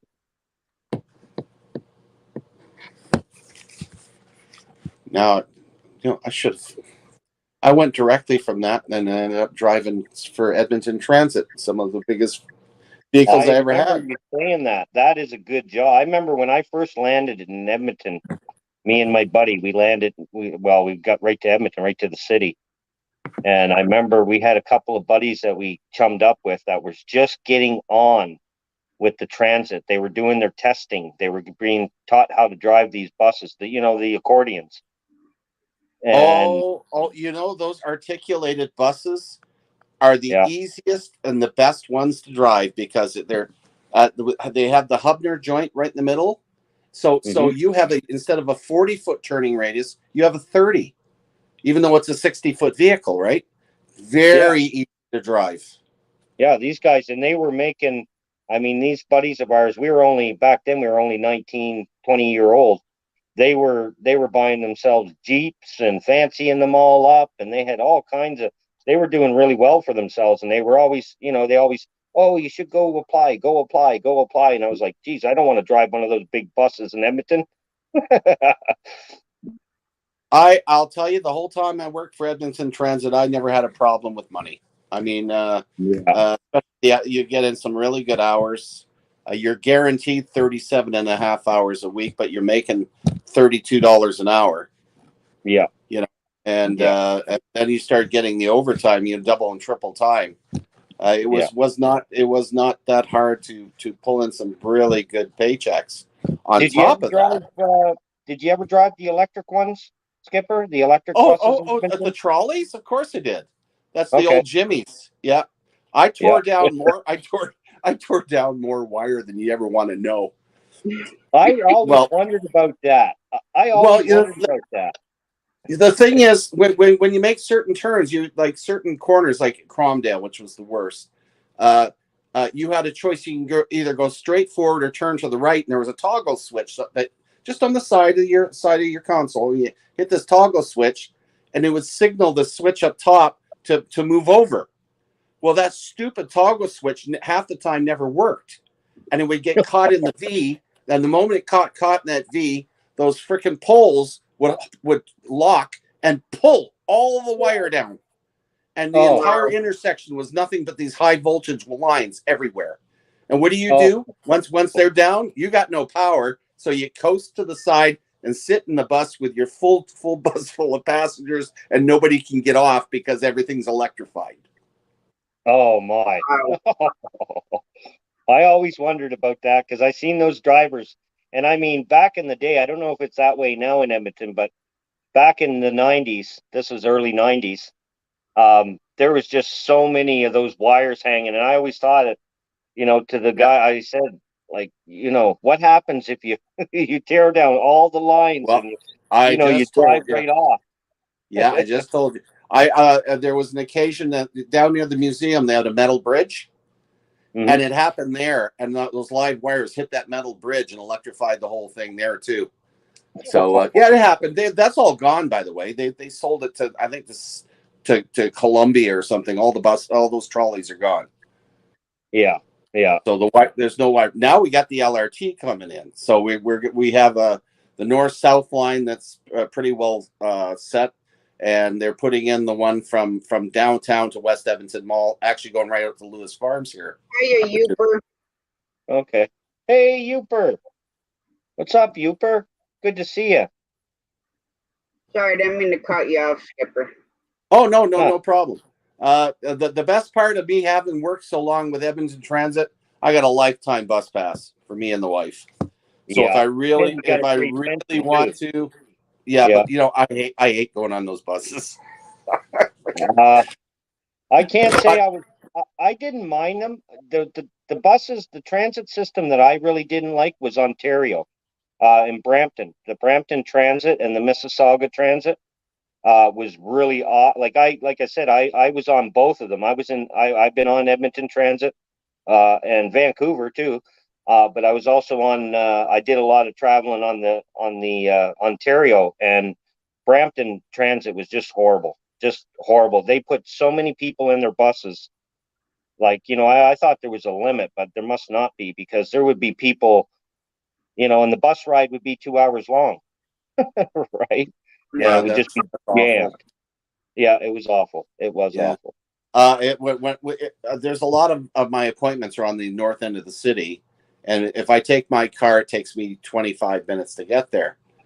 But if I take a bus, it's going to take me just over 2 hours one way to get to my appointment. I don't want to spend 4.5 hours on a bus every day. You know? Hey, zombie. Zombie prepper, what's up? And Brutal Bob's still with us? Yep. Well, there's 16 in here right now. Oh, nice. There's some lurking in the background. They are. They're lurkers. Yeah, they're allowed. Yeah. Yeah. And now that you're retired, you get to be Santa Claus at the West Edmonton Mall. I think that's an amazing. Yeah, July.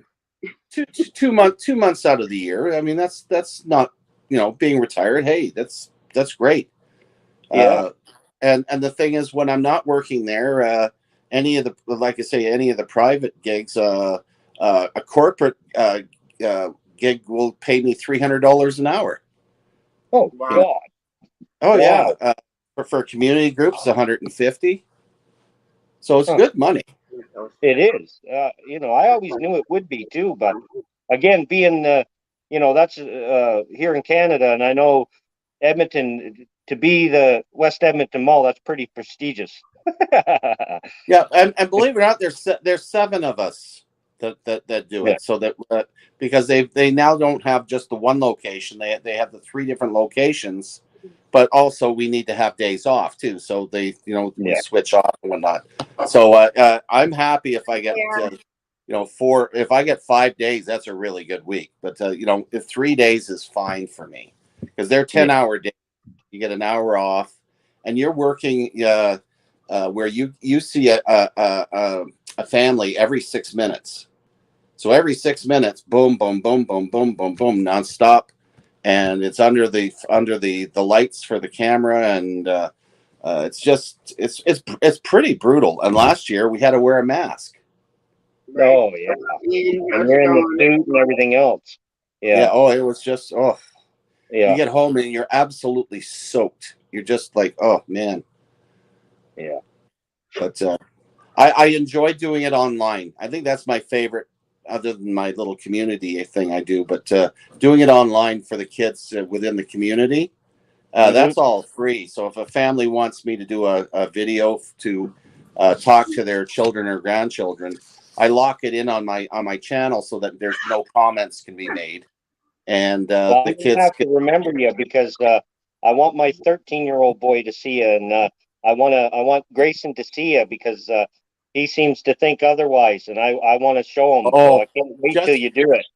Just feed me all the information that I need to convince him that I know way too much, and how in the hell do I know it?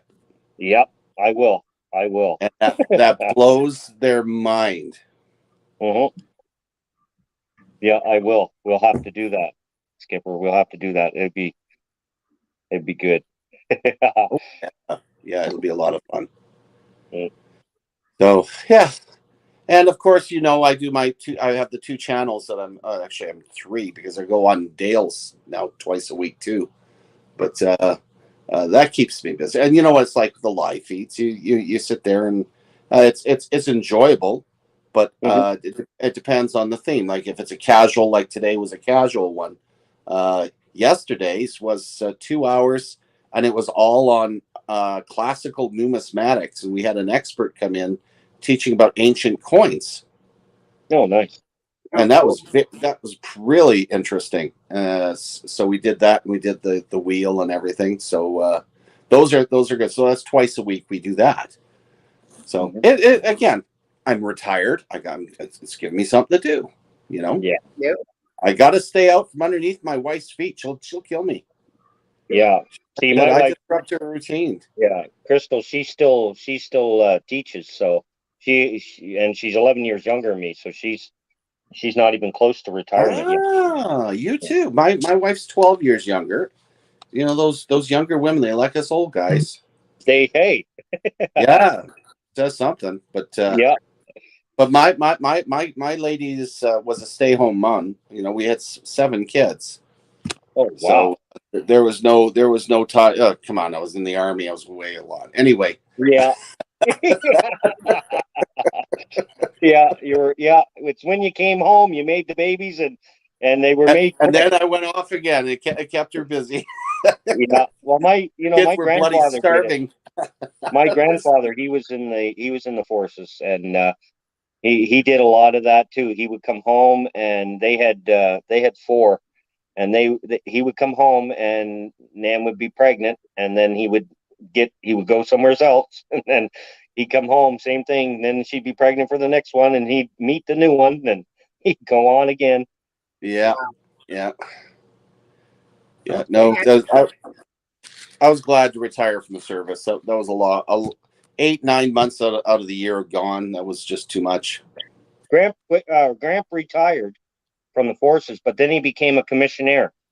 He became I did that too. First 8 years I got out, I did commissionaires. Yeah. He was in DeBert. He was in CFS DeBert. Okay, I caught part of that. You said DeBert, CFS? CFS DeBert. Yeah, that's where he was stationed at with the commissionaires. And Tasha's trying to say something there. What was it, Tasha?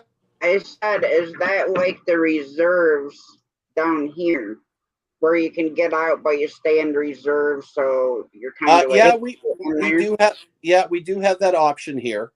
We have the reserve units. So if you want to get out of the regular force and go reserve, and you're still healthy, yeah, go ahead. The commissionaires, Tasha, was a security detail. Basically, most of them were security officers. And back in the day, it's not like it now, but back in the day, you had to become a commissioner, you had to have some type of military service. Yes, Right.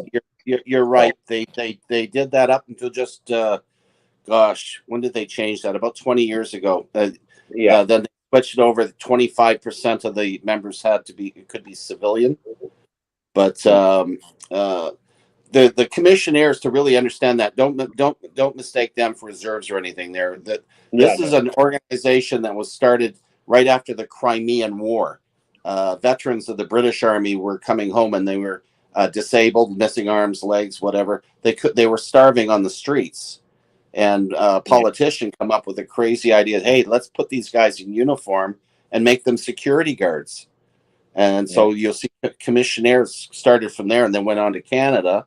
And it's actually, you see them quite a bit, especially in military installations and government buildings. You'll see the commissionaires, and there's very few military now. Yeah, they're still big here in Nova Scotia, and I worked at the Nova Scotia Community College for 20 years, and they were our security detail. For the camp, all 13 campuses actually. Yeah, we actually had the photo radar and the parking enforcement here in Edmonton up until 2005. So, but we were outbid by Paladin. They took over. Oh well. Well, that's what. Since I left the college, Paladin is taking over our hospitals here in my area. Took over our brand new hospital, the Colchester Regional Hospital, and took over a couple of the other the AC College, Agricultural College here. They took that over too, so they're coming in, and the commissionaires are actually slowing down quite a bit. They've closed a lot of offices. Yeah, the whole thing is that they cannot compete with Paladin or some of the other ones that are out there, because they're undercut. When we lost our parking enforcement, they undercut us by $500,000. I don't know how to do that. They pay less money to their employees. Yeah. Wow. So I was paying my officers at that time $14 an hour, and they were offering $8. Yeah, that's crazy. So guess what? All 53 of the people that were working for me, I was the detachment commander. All 53 of them quit. Yeah. Says, we're not going in there. We're not going to do the same job for half the pay. Yeah. My grandfather, he was a sergeant. He was at the main gate. He in the commissionaires. He was a sergeant there. Yeah. No, it was a good organization. I'm just sad to see what the direction it's gone. But Yeah, so am I, because I knew a lot of people, especially back in the day with the Cadet Corps. They, the commissionaires was always there when we did final parades and stuff like that, right? They were always in the Legion members, of course, and the Legions even our Legions here are having a real tough time. well, I you know what?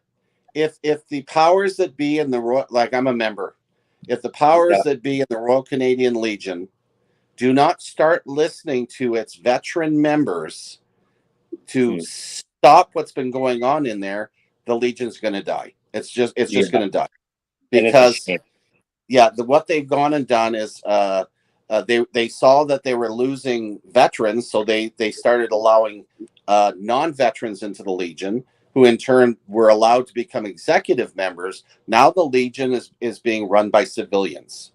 Yeah, and the military, especially the young vets that have come back from places like Iraq and Afghanistan and whatnot, they don't want to join the Legion because they have not gone. They have not modernized it to today's young soldiers. They're not like us. We used to smoke and drink, and we felt uncomfortable around civilians, so we had a place where we can get drunk and wallow in our beer because of all the things we've gone through. That's no more. Now it's non-smoking. These are the young soldiers, most of them non-smoking. A lot of them don't drink heavy. And when they get out, they're not looking for a place like that. They're looking for a place where they've got computers so they can do job hunting. Maybe a mini gym. Make it more like a YMCA or YWCA, where they have a juice bar where they have some healthy food, not the crap that they've been serving at the Legions. The overcooked fish and chips or whatever. They've not modernized it. So so you're seeing most of the Legion members when I go there are 60 plus. Yeah. Well, you used to be. I know back in the day before they allowed the civilians in. You used to be able, like, if my grandfather was a member, he could sign me in, right? Because he was a member, and I had military experience with the Cadet Corps, which was also. The Legion was our affiliate as well because we were the 2928 Colchester Legion Army Cadet Corps, right? So we had affiliations with them. But. Yeah, no, the Legion really does got to start going, we're going to have to take a step back, start changing membership so that it's for veterans and you're going to have associate members with the family. But if you were not, then there's no way you can get in. Also, they've got to start making it so that it's for the modern soldier, not for the old guys. We have organizations like OSIS and Wounded Warriors and all these other organizations to help dealing with operational stress injuries. They don't wallow in their beer anymore. They're getting help. The Legion should be there for the younger veterans to have a safe haven where they can exercise and feel healthy and maybe socialize a little bit, but make it so that it's more modernized. It's not like make it more like a Canics at a base. Yeah, kind of. Some of it is like mechanics, but more. Let's talk even healthier. Yeah. They've got to do something to modernize mechanics, or a couple of them. Oh yeah, I've got tons of ideas. I'd love to get with these guys, but they won't listen. No. Oh, we've done it this way, and this is the way it is now. Yeah. Hey, John Hobbs, what's up? And Judy May. What's up? That's just not like it was, even back in the 80s. Yeah. Oh no. I like visiting the American Legions. They really make you feel at home. Yes, they do. Yeah, Grey Wolf says he was a member of the American Legion. Yeah. But yeah, they do good dinners at the ones we Oh, have here. I'm actually missing a really special event right now. I wish I could get down to it. It's the first Special Service Force, the Devil's Brigade. I don't know if you're familiar with them. Um, it was a World War II joint Canadian American task force that was put together. It was supposed to be used in Norway, but then they used it in Italy, and they were famous for attacking a German position at to Mount La Defensa, and they had an 80% loss. But they would do anything, and they were considered the grandfather of all special forces. okay. So, but it was the only one. They had a special uniform that was unique only to them, and they wore a what looked like an oak leaf, or like a stylized oak leaf / Indian head, and it said USA and Canada on it. Mm-hmm. And so I'm a member of that as an associate, and they have the greatest dues ever. Now, there's not too many of them left, but all their children and grandchildren are keeping it alive. And we take turns going down to Helena, Montana, and then sometimes it's in Windsor, Ontario. Other times, in fact, I know it's been in Nova Scotia once. It was in New Brunswick, and the next one is in Calgary, which is only a few, just 2 hours away from me. But I would love to have gotten to that one. Anyway, these are the sort of things I enjoy going to. It's a great dinner. You get to reminisce with these guys and organize events and activities. You haven't lived till you got to Fort Henry Harrison and Helena. That is a blast to go down there. They Back treat in, you like $1 million. Yeah. See, that's what I miss about it too. I miss the way I was treated everywhere as I went. I just miss everybody was everybody wanted to teach you something. Everybody was concerned with your growth. We were wearing First Special Service Force jackets, and we went to visit the state legislature in Helena, and it was just closing up, and the security officer, this woman who was in charge of the whole thing, looked at me going, "Oh, for you guys, it's open. We're shutting the doors," and she gave us a private tour of the entire building, including their museum. Nice. I mean, this is the sort of thing they did for us down there. It was just, or waving at you as you're driving by. They roll down the window, "Hey, welcome," and all this stuff. Like, wow. Yeah. I see stuff like this, and I reflect back to what the U.S. soldiers went through from Vietnam. What a difference! Holy cow! The world's changed with the veterans, and especially in the States, because there was a time where, oh my gosh, the Vietnam vets were really treated badly. Yeah, I'm glad things have changed, and they have here too for the Canadian, for the retirees too. They've really changed things up here in Canada too for the better for our vets. Not as much, but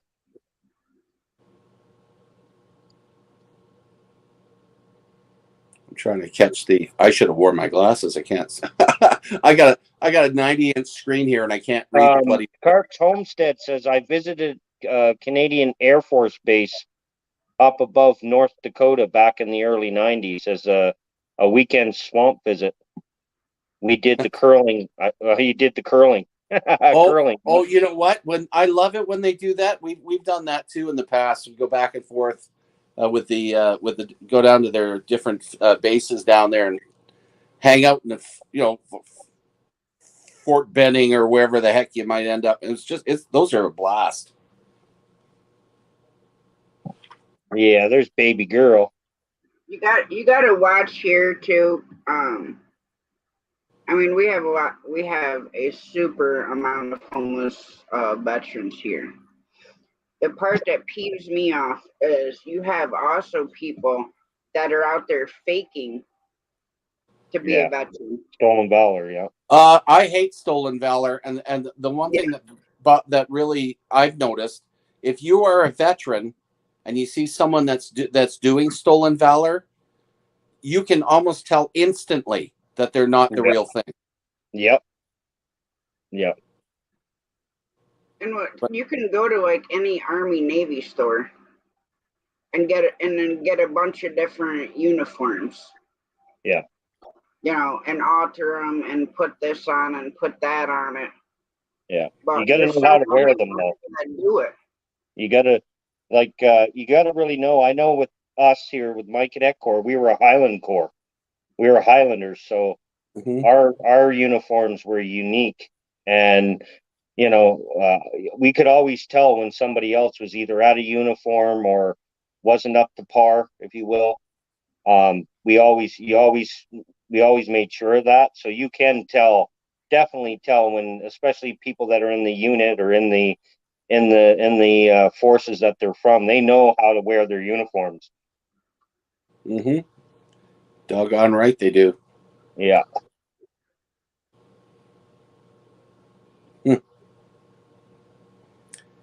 Yeah, we're slowly but surely helping in Canada. We're helping the homeless veterans who are here. They've started building villages for them, which is wonderful to see. We have separate food banks, veterans food banks across Canada that have developed, and they will actually not only deliver food to the veterans, but also to their families and uh, uh, provide them with services where they can go down and sit down and, again, dealing with OSIs or whatever they might be doing, or they just want to sit down and have a coffee. But they allow them to socialize, doing the things the Legion should be doing. Yes. Yeah. Yeah. Yeah. They So definitely need more appreciation than what they get. mm-hmm. Well, they shouldn't really be. My philosophy or my feeling of it is they shouldn't be needing for nothing. They shouldn't be needing for nothing. They should be getting all the medical help that they need. They should be getting all the support that they need to live, the rest of their lives Mm-hmm. without worrying, without stress. And unfortunately, organizations like Veteran Affairs, they will not voluntarily give information out. It's there, a lot of it's in place, but they will not voluntarily give out information to assist you. If you don't utilize a service officer of one sort or another, and I do compliment the Legion on that. They have some really good service officers. They're like the hub on a wheel. They know all the different organizations, different things going on to get the person the help they need. But a lot of these people don't know. They don't voluntarily give them the information. So that's where regimental associations come in.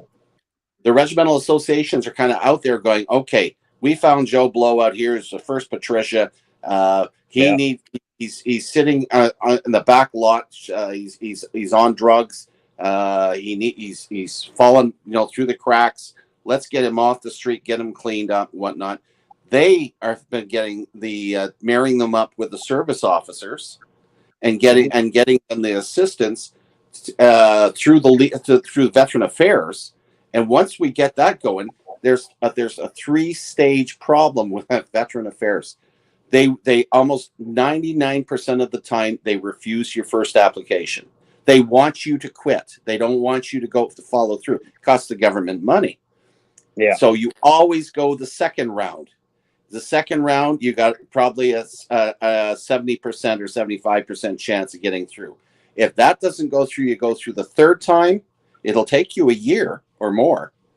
And go through the third time, you will get everything you asked for. Yeah. But you have to do it, or they want you to quit. They don't want to put out the money. Yeah. And I'll tell you, I know that from experience, not only from myself, but from every service person that I've helped. We've had to do it, and without any variations, it's always been the same way. Yeah. Yeah. Yeah. We'll see you, Carp. Thanks for coming in. See you later, buddy. Night. Oh, my wife wants me to bleach my hair. It's the only colored hair I got left. I hide it with my Hold cap. on to that as long as you can, Skipper. Yeah, because I kind of nice having blonde hair still on top, Yeah, I need to bleach mine again too. Yeah, mine's getting that frosty feeling. Starting to get even Want hair frostier. skin. And I can't grow any on my head, so I'm lucky my family has hair. It's the only thing I got going for me right now. Oh my goodness. now what rank did you retire as, Skipper? Uh-oh.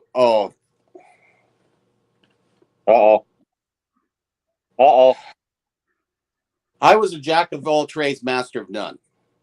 Okay. In other words, with the exception of my injury, which forced me to have a remuster, the highest rank I attained was sergeant in the infantry. Okay. But I retired as a corporal. But the beauty of it was I was a corporal with a sergeant's pay. Yeah. Yep. Okay, which was really, really good. So the pension was okay.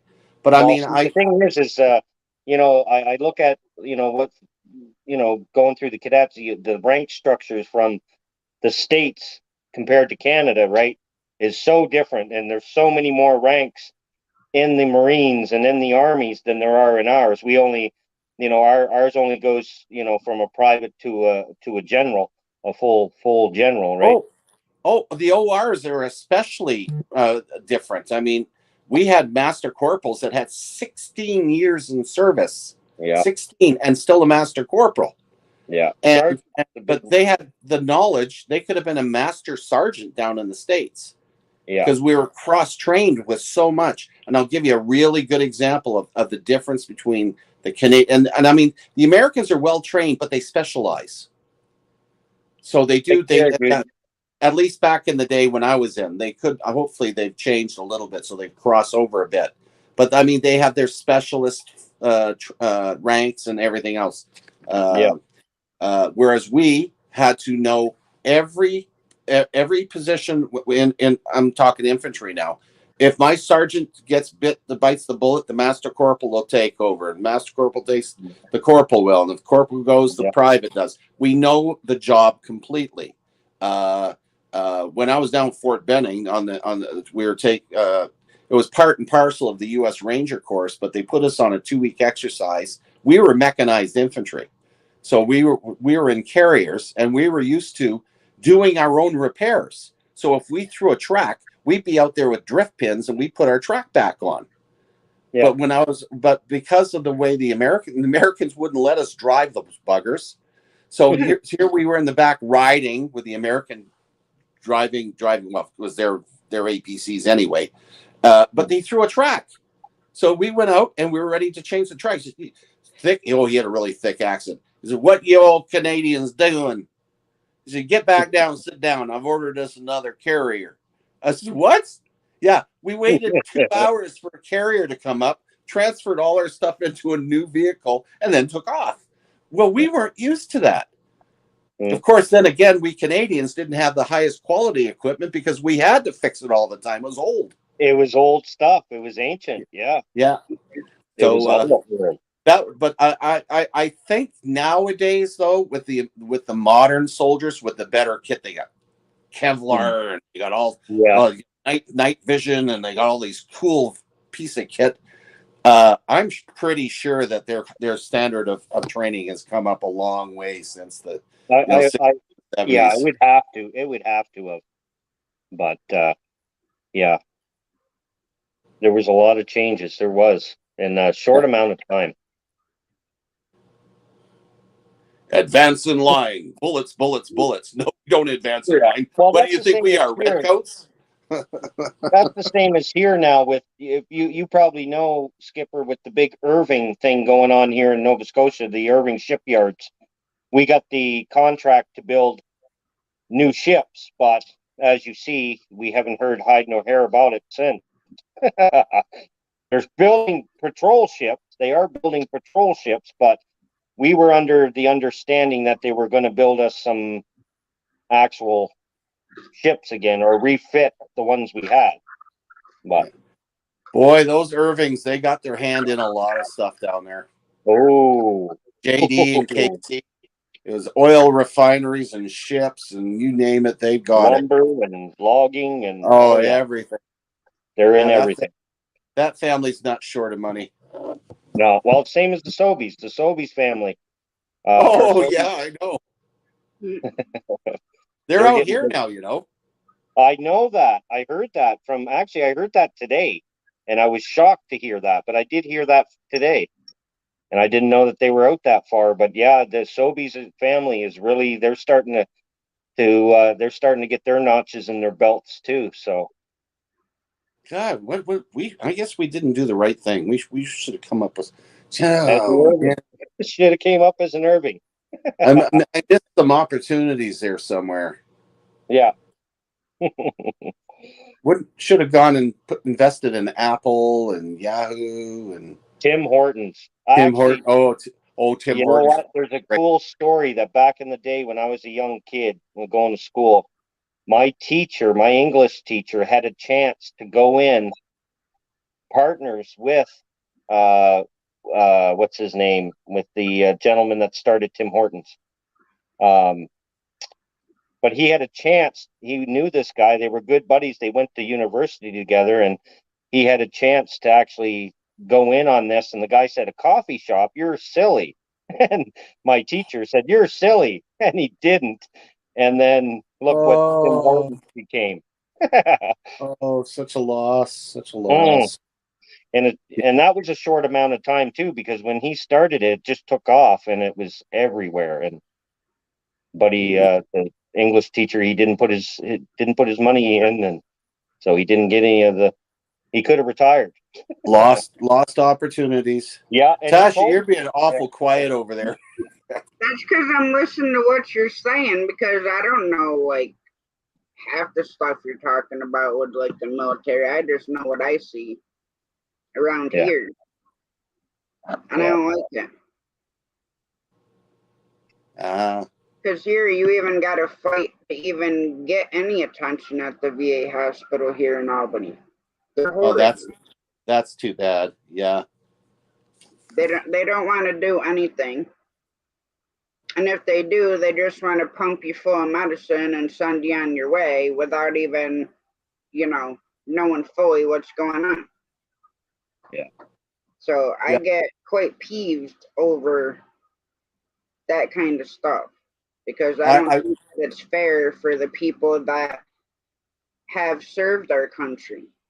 We wouldn't be where we are today if they didn't. It isn't fair. It's actually quite something that you should be angry about, and hopefully, there you got some congressman or somebody down there that you can talk to start improving that, because that's going on way too many years in the States. Way too many years. Yeah. You know, Yeah. we're spoiled. We're honestly, we're spoiled here. We are absolutely spoiled. I tell them that all the time, Skipper. I tell them that I love my country. I absolutely do. And we do have a lot of great things that the States, like their medical and their, a lot of things that I just look at down in the States and I go, there's so many that struggle that, they almost go bankrupt from having to have, from having a baby and this kind of stuff. But up here, we do pay high taxes. Yes, we do. And that kind of stuff. But, oh my God, the most I ever spent on having a child was $100. Wow. Yeah. Down here it's like, about wow. 50,000. Yeah, that would bankrupt a lot. That would does. It's a sin. Down here it's all about this. That's all they care about. Yeah. Is money, money, money, money, money. Wow. Yeah, VA actually put in a hospital room in my house. I actually have a full blown hospital bed for me, and with the built in TV on the wall. They put a lift chair for me downstairs because my back is extremely bad, unfortunately.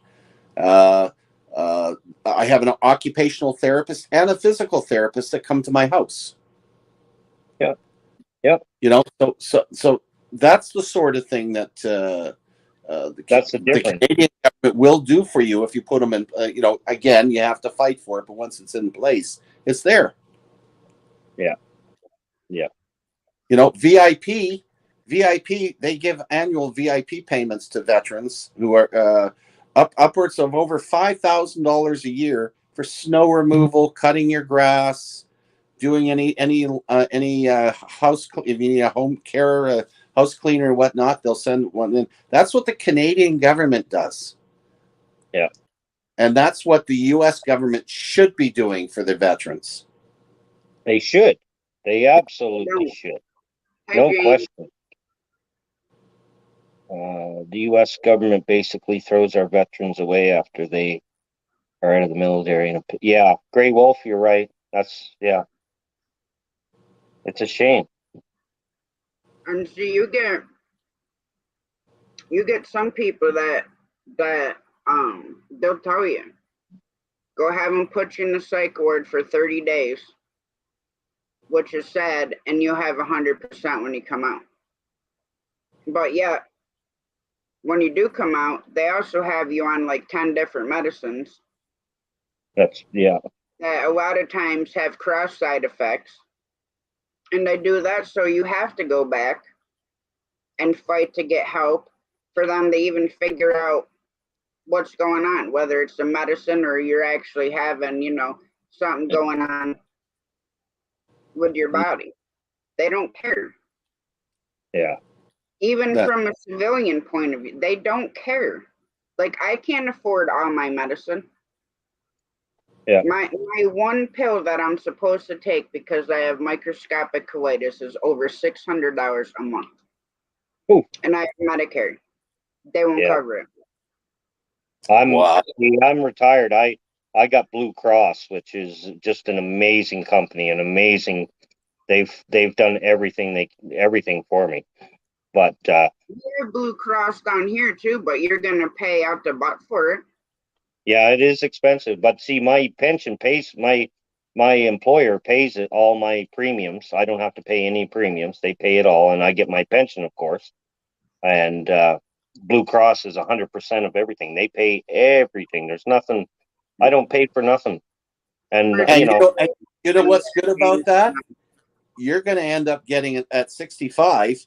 You're going to get another Blue Cross card. It's useless, but at least it's for seniors. Yep. And but it is expensive. You're right, Tasha. It is super expensive. Mm-hmm. Most people cannot afford health care. Now, because I'm disabled through New York State, I have Medicare. It's the same Medicare that senior citizens get. Yeah.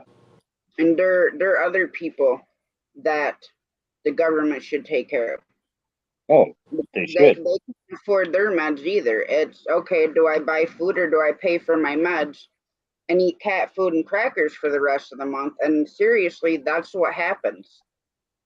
There are people that literally eat cat food and live on it. Yeah. And that is sad. Yeah, it is. I've seen that before. I've bought older people groceries before. Because literally all they had for groceries, I'm like, do you need anything else? Because she had like 10 cans of cat food, 2 boxes of crackers, a loaf of bread, and a small thing of milk. I said, if you need other stuff for your household, I said, we'll take the stuff off the counter, and I said, I will go and I will buy you food. Yeah. Not cat food, actual food. And I spent like $100 and some to buy her groceries. Because it's sad to know that a lot of the elderly, are living that way. Yeah. Yeah. And it's sad. Well, I don't see a need. I don't see supposedly, some of the things that we got to look after our own. I'm a big believer, and we got to look after our own before we start looking after everybody else. And our government here in Canada has a real, I understand, the giving, and I get that. Don't get me wrong, but we really got to start looking after our own people rather than doing this other thing. Once we take care of our own people and get our own people straightened out, then definitely help whoever we can after that. But now, there's so many that I do like, is if you hit a deer, you call the cops, they'll ask you if you want the deer, they'll give you a tag for it. But Yeah, if you we can't do don't, that. they actually will donate it to like the food kitchens. They will process it all, put it in ground beef, grind it up, all this other kind of stuff. And then they give it to people who need it. Yeah. Like we have food drives. So certain things, yes, are good.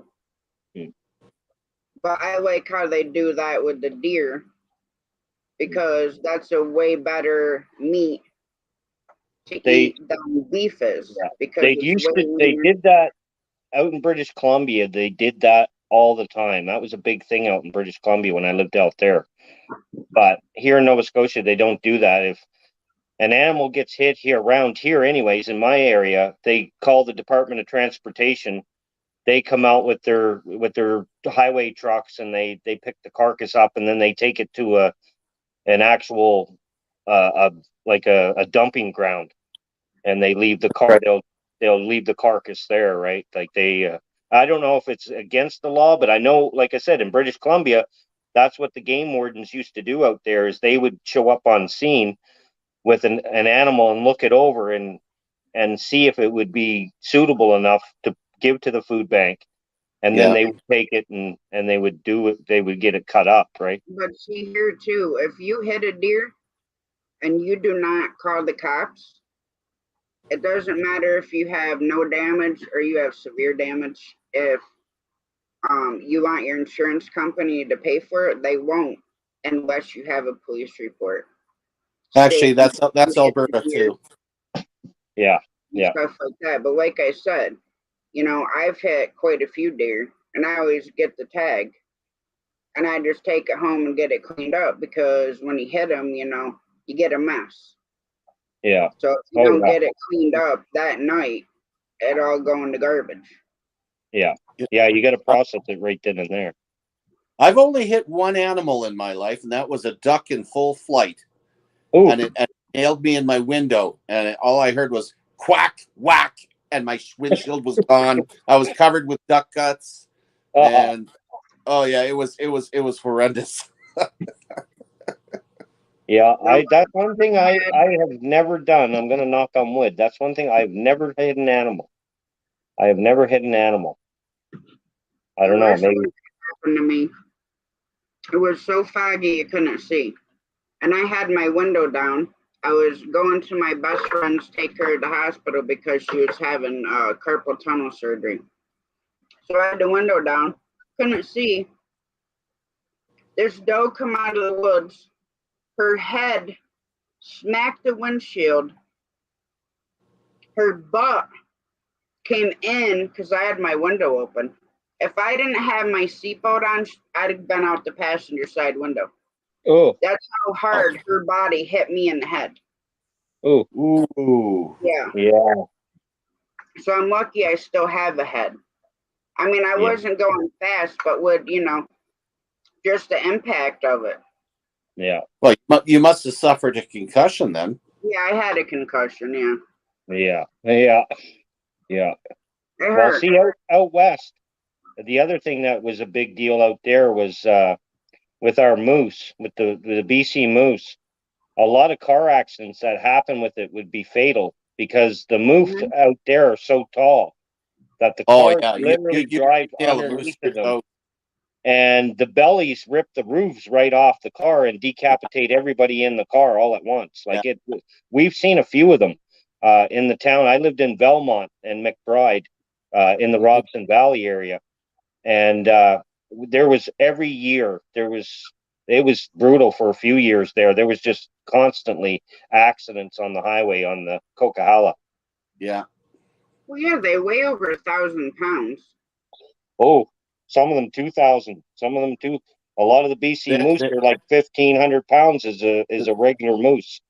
They are big critters. They're massive. But boy, that moose meat really tastes good. Oh yeah, I love moose. I've had elk and bear. I've never had moose. Oh, it's good, Tasha. You'd love it. Can't hunt moose here in New York.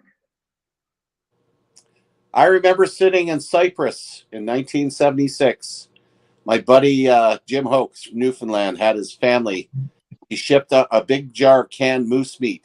There we were sitting on an observation post in the middle of Cyprus eating moose meat, and it was succulent. It was the most delicious thing. Good. Oh, man. Yeah. Oh. Yeah. Well, that's lean like deer meat, isn't it? Yeah. Well, it's like anything. Is if it's hung for the right amount of time, you don't want it gamey, because once it goes gamey, it's disgusting. But Yeah. and elk or venison, very lean meat. You have to add some fat to it. Yeah, especially if you're making hamburger. Yeah. Yeah. But moose meat, oh yeah, I love any wild meat. I always, I even tried bear. I had bear a couple of times, and the first time I had bear, I didn't like it. And the second time I had it, it was a bear that was supposedly in a blueberry patch for a while. And then when the guy cooked the roast, a bear roast, he cooked it with a pork roast in the same pot, and it was good. I could handle it then. Well, there's a reason for that. Bear meat and pork is very similar. The only thing is, with bear meat, you got to make sure it's really well cooked, because you could end up getting trichinosis from it. Yeah. So you got to really make sure it's well cooked. Well, that's where you can get from pork too, right? Yeah, absolutely. But bear is notorious for it. Yeah. Yeah, and it was just a black bear too. I never tried grizzly. I don't know anybody that's ever tried grizzly bear. Neither do I. My son's gotten a black bear. Yeah, I think they don't. I don't think they eat. I don't think eating grizzly is a thing in Canada. I think we hunt them for the trophy and other parts, if you will. There's other parts that's very valuable on any bear. But yeah, well, I've never had grizzly. There's none down here, so I just want to make sure I never run across one unless it's from a long way away. I've been very close to them, Skipper. With logging, I logged in the BC in the Robson Valley, right? Yeah. On a high lead logging tower, and I've seen a lot of grizzly bear up close. Yeah, I run across black bear in Petawawa when I was up that way, but grizzly's a whole different ball game. We're talking that's a big freaking critter. Every single one I've ever seen. People say you're scared stiff. I'm going to tell you, you do go stiff for a second, but if you don't get your clues back, like, when we were logging, I was taught by the older loggers too what to do, and you can always smell a grizzly before you see him, right? So if I would smell them, or somebody on the crew would smell it, they would send a whistle signal up to the tower, and we would drop the lines and shut the machines down and go quiet, because part of logging, if there's an animal in the area, you got to let it go through. You got to let it. You can't stop it. You can't get in its way. You got to let it get through. So we would just shut everything down. But I've been so close to some grizzlies, and I talk to them just like I would a dog. I always, hey buddy, what's up? Hey, no worries here, man, and start walking towards the landing, right, back up to the top of the hill, right. It's happened quite a few times, and I never had an issue. I had a couple of fake or false charges where they would take a few steps, or they would jowl at me. They would, snap their jaws together, but I never had an aggressive. I was never to the point I thought I was going to die. Thank God. Yeah, the only aggressive bears I ever come across was up in Churchill with the polar bears. We used to do the polar bear watch. One guy would have his FN with live ammunition, and he would look out for the polar bears. But they had the modular homes, the mess hall that they'd set up there for us. One polar bear actually ripped the sidewall of the building down. They are the biggest bears I've ever seen. Oh yeah.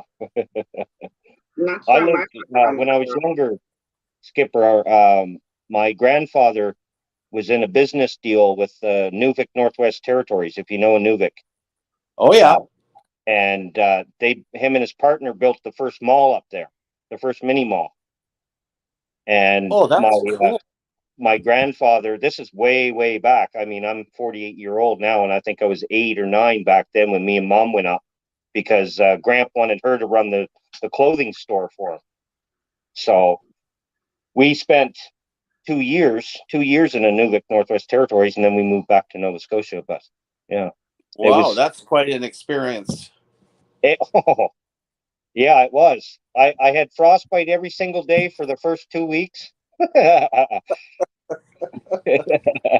Right. The joy of raised housing and permafrost. Well, it was that, but the difference is back down here, wearing toques and mittens and stuff. You weren't here in Nova Scotia. You weren't considered a cool kid if you were wearing all that, scarf, and you were all bundled up like, and so up there, your parents would dress you up, but the minute you went out the door, by the time we got to school, we'd have it all stuffed in our book bags, and we'd have our hands in our pockets, right? And but up there, I tried doing that. I didn't want to wear mittens, I didn't want to wear hats, I didn't want to wear scarves. But up there in the Nunavut, when it's minus 40 all the time, you learn to wear all your toques and your mittens and your moccasins and any fur thing anybody will give you, you put on. You're one of the rare people I can honestly say is, if I gave you're in a Nunavut, and if I gave you a choice between a nice set of gloves or mittens, what would you take? I would take mittens. Any day. Any day. I would take mittens. Yeah. Gloves are useless. Well, gloves, there's airspace, right? With a mitten, it keeps the heat in there. It's like a package, right? Exactly. Yeah. And I would take a mitten over a glove. Mittens unless you take them off. What's that? But they also came with mittens that actually had a trigger finger. Yes, I know. You got your thumb and a trigger finger. Yeah, but with that, you could pull that extra finger out of there and put it in with the rest. Yeah. So it kept warm until you needed it. Yeah, I remember them. I don't hunt. I bring gloves, but I don't wear them. Yeah. The only thing I ever wore gloves on was for parades and stuff. Yeah. Yeah. Yeah, I had to, when I was in cadets, because at the end of it, being I was an RSM, chief warrant officer with the RSM appointment. My uniform was all web gear, white web gear, white. I had a lanyard, of course, white, and I also carried a pace stick, and my white gloves, of course, and my, we were a Highland crew too, so I always had my tartans on. Nice. Yeah. And if I wear like the hunting gloves they have the fingers that cover up to here. So they're I've seen those ones. But they also, if I pull the top over, they're mittens. Yeah, seen those ones. Yeah. So, but normally I do not have gloves on, because it doesn't bother me when my hands get cold or froze. Now my feet, on the other hand, if my feet get cold, I'm done. Back to the house we go. Yeah. Mm-hmm. Yeah. Give me, especially cold weather, give me a really nice set of mucklucks any day. Yeah. Mucklucks. Yeah. I still have my Algonquin snowshoes in the garage. And my son looks, he says, "What the hell do you have those things?" I said, "Well, you never know when I'll need them." This is what, Dad? You can barely walk. I says, "Yeah, but you know what? They were great. They're not good in the woods. Algonquins are lousy in the woods, but when you're out in the open, they are fantastic. Bear's paw are the ones to have when you're in the bush. Something where you're not going to get snagged." Yeah. My mom still has, I know she still has in a hope chest at the house, still has moccasins and mucklucks from a Nunavut that we were given, actually handmade. But I know awesome. They would love the sealskin. Yep. Oh, with they're the wonderful. fox with the fox fur with the Arctic fox fur on them and the That yeah would be so nice. they Yeah, are they're amazing, but I know they're packed away, but I remember us had them, and we had so many of the community, the Inuit. They done so much for us when we were up there. It was crazy. You know what? They're really nice people. Hmm. Oh yeah. Really nice. My buddy Roy Goose, I hung around with him a lot. Uh, he was actually the very first Inuit to be recruited for the Canadian Forces in communications research. wow. Because, of course, where's he going to go? Masset, Inuvik, Yeah. Alert, those Yeah. wonderful spots. Yeah. Yeah. And I'll tell you, I learned from him that they are very nice people. I met his family. Oh, fantastic people. Yeah. My family stayed up there for a long time with the store, the mall and everything. They stayed up there for a really long time before they actually sold everything and retired and moved back home here. But there was so many relationships still to this day that my older uncles, they still have with a lot of people in Inuvik. Well, I mean, they spent their whole lives there, Well, of right? course. So The only thing I don't miss about the North though is the cost of food. yeah, Man, oh man, you get anything that's flown in, it's expensive. yeah. I remember coffee. I used to, as a kid, I was only 8 or 9, but uh, grandfather had a coffee shop that was built in the mall. And I used to have, as an 8-year-old kid, I had this whole mall to myself. There was a grocery store, there was a bakery, there was a coffee shop, there was a pet store, there was a clothing store, there was a toy store. I had the whole run of the whole entire place because, of course, I was Clayton's grandson, who was my grandfather. I was Clayton's grandson, so I used to run over to the bakery. I would grab, whatever I wanted for cookies or brownies. But at the coffee, they used to hate me drinking the coffee, and I used to drink so much coffee. I used to just go there and keep taking it, and they would always say, "Shane, get it," because coffee was super expensive, and it was almost like a delicacy up there from time to Mm-hmm. time. Yeah, it's pretty expensive. Yeah. Well, everything had to be trucked in. Everything had to be trucked in or flown in. But Tasha, I keep seeing a critter jumping all over behind you. My cat. That's the kitten. I say kitten, but she's a year old, so. Anyway, guys, I am going to go to bed now. I'm showing my age. yeah, I'm probably going to head there too. Yeah, I'm getting a little tired. It was Because it if was a Shane long day. doesn't, he won't be able to get up and do his morning show again. No, I'll be good tomorrow. I'll just have to. I might sleep down here in the game room. I might have. I'll try to catch your morning show, but I may end up sleeping through it tomorrow. Hey, so you know what? Hey, I'm on every day. Whenever you can get in there, Skipper. Oh, I enjoy it. I enjoy Yeah, it. I'm glad. That's awesome. So good night, Tasha. Have a great night, Skipper. Yeah. Thanks for coming up. You're more than welcome to come up anytime you want. Yeah. Take care there, farmer. Yeah, take care, buddy. We'll Bye, see everyone. you in the YouTube streets. We'll see you.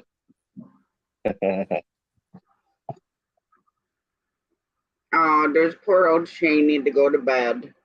Well, I don't, but I don't. I just don't want. You got to go to sleep too, right? I Hey, don't know. Jamie. There's I want Jamie. to cook dinner now. Jamie's here now. We're all good now. Jamie's here now. Shane, she's been in here since 9:45. Oh, well, why didn't she say anything? She did.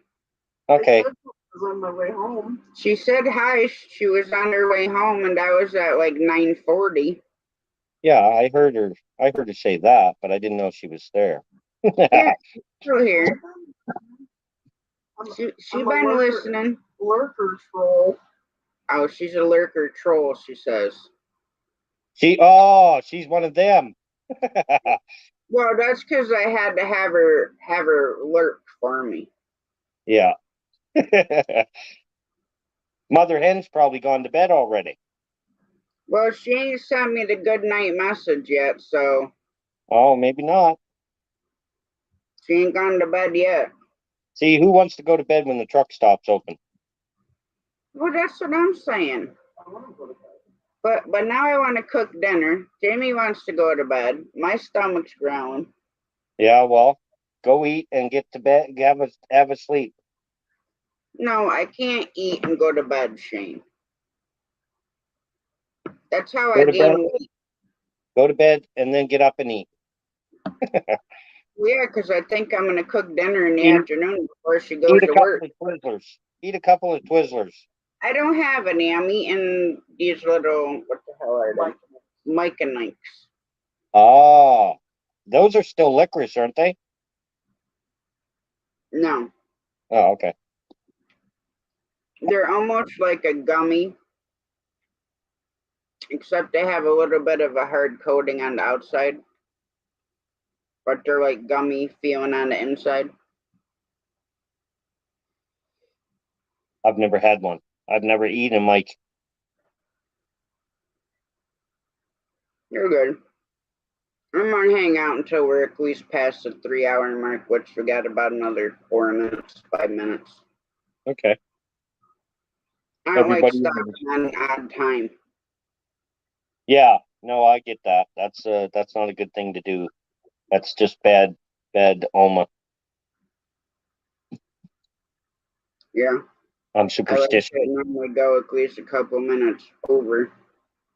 Yeah. I'm gonna go fishing. Right now? Yeah. Yeah. Jamie. We'll get the lantern out. Yeah, but see, you guys can night fish. I think we can too. I'm not sure. Well, I know Rich can in Ontario, but I don't know. Our laws might be different in Nova Scotia. Our laws about fishing might be different here. I think they are. I think we can't fish at night. Well, isn't it all province of Canada? No, it's the country of Canada. Well, I know that, but I'm saying like down here, it's the whole U.S., but we have states. Yeah. So Provinces. yes, the laws are different. Yeah, I think they're different than Ontario, because I'm pretty sure we can't fish. I've never fished at night here in Nova Scotia. Yeah. Well, that's what I'm saying. They're kind of like states, basically. You got Nova Scotia, Ontario, Ottawa, Montreal, and a bunch of other ones. Yeah. Lots of them. Yeah, I know. Not as many as you guys, though. Look at you guys putting up with all your states. Look how many states. They have to make all the states on my account. Is it 51 or 52 states? There's 52. Is there not, including Alaska? Isn't it 52? Anybody? Oh. All right, so it says anglers will soon be permitted to fish at night for smallmouth bass at Black River Lake and Little River Lake in Kings County. The opportunities follow the success of night fishing last year at Cornwallis River, Lake McKinmac or Micmac, whatever the fuck you want to say. Oh yeah, Micmac. Okay, yeah. And Lake Bannock. Yeah. And sections of, I'm not even going to attempt to pronounce that name, but it's a river. And Mercy River. Good night, Mom. Hey, good night, Mother Hen. Good night. See you tomorrow. You just have to go to NovaScotia.ca for fishing, and they have like the regulations for it. Yeah. We got the books when we got our licenses. We got the Nova Scotia anglers books, but Yeah, we get that when we go and get our fishing licenses too. Yeah, we just throw them in our tackle box in case the game wardens pull us over. Mm. Or the fisheries. I It's just actually like to know. the fisheries. I like hearing it because I know what bass has to be, and I know what walleye has to be. Mm-hmm. But in the bigger lakes that we go fishing, it's got northern pike. Do you like tiger do you like eating bass though, Tasha? I thought bass didn't taste good. It's a matter of preference, Shane. Is it? Okay. I've never eaten a bass, so Now, I love bass. That's the main, besides trout, that's the main thing I fish for. cod is nice. Yeah, bananas. We get a lot of cod here in Nova Scotia. A lot of cod. We have to go to the coast to get cod. Yeah. Same as flounder. Flounder. I love flounder. Flounder is so good. It's like with northern pike and tiger muskie. Mm. I can never remember the exact thing, but they got to be like 40 some inches long to be able to keep it.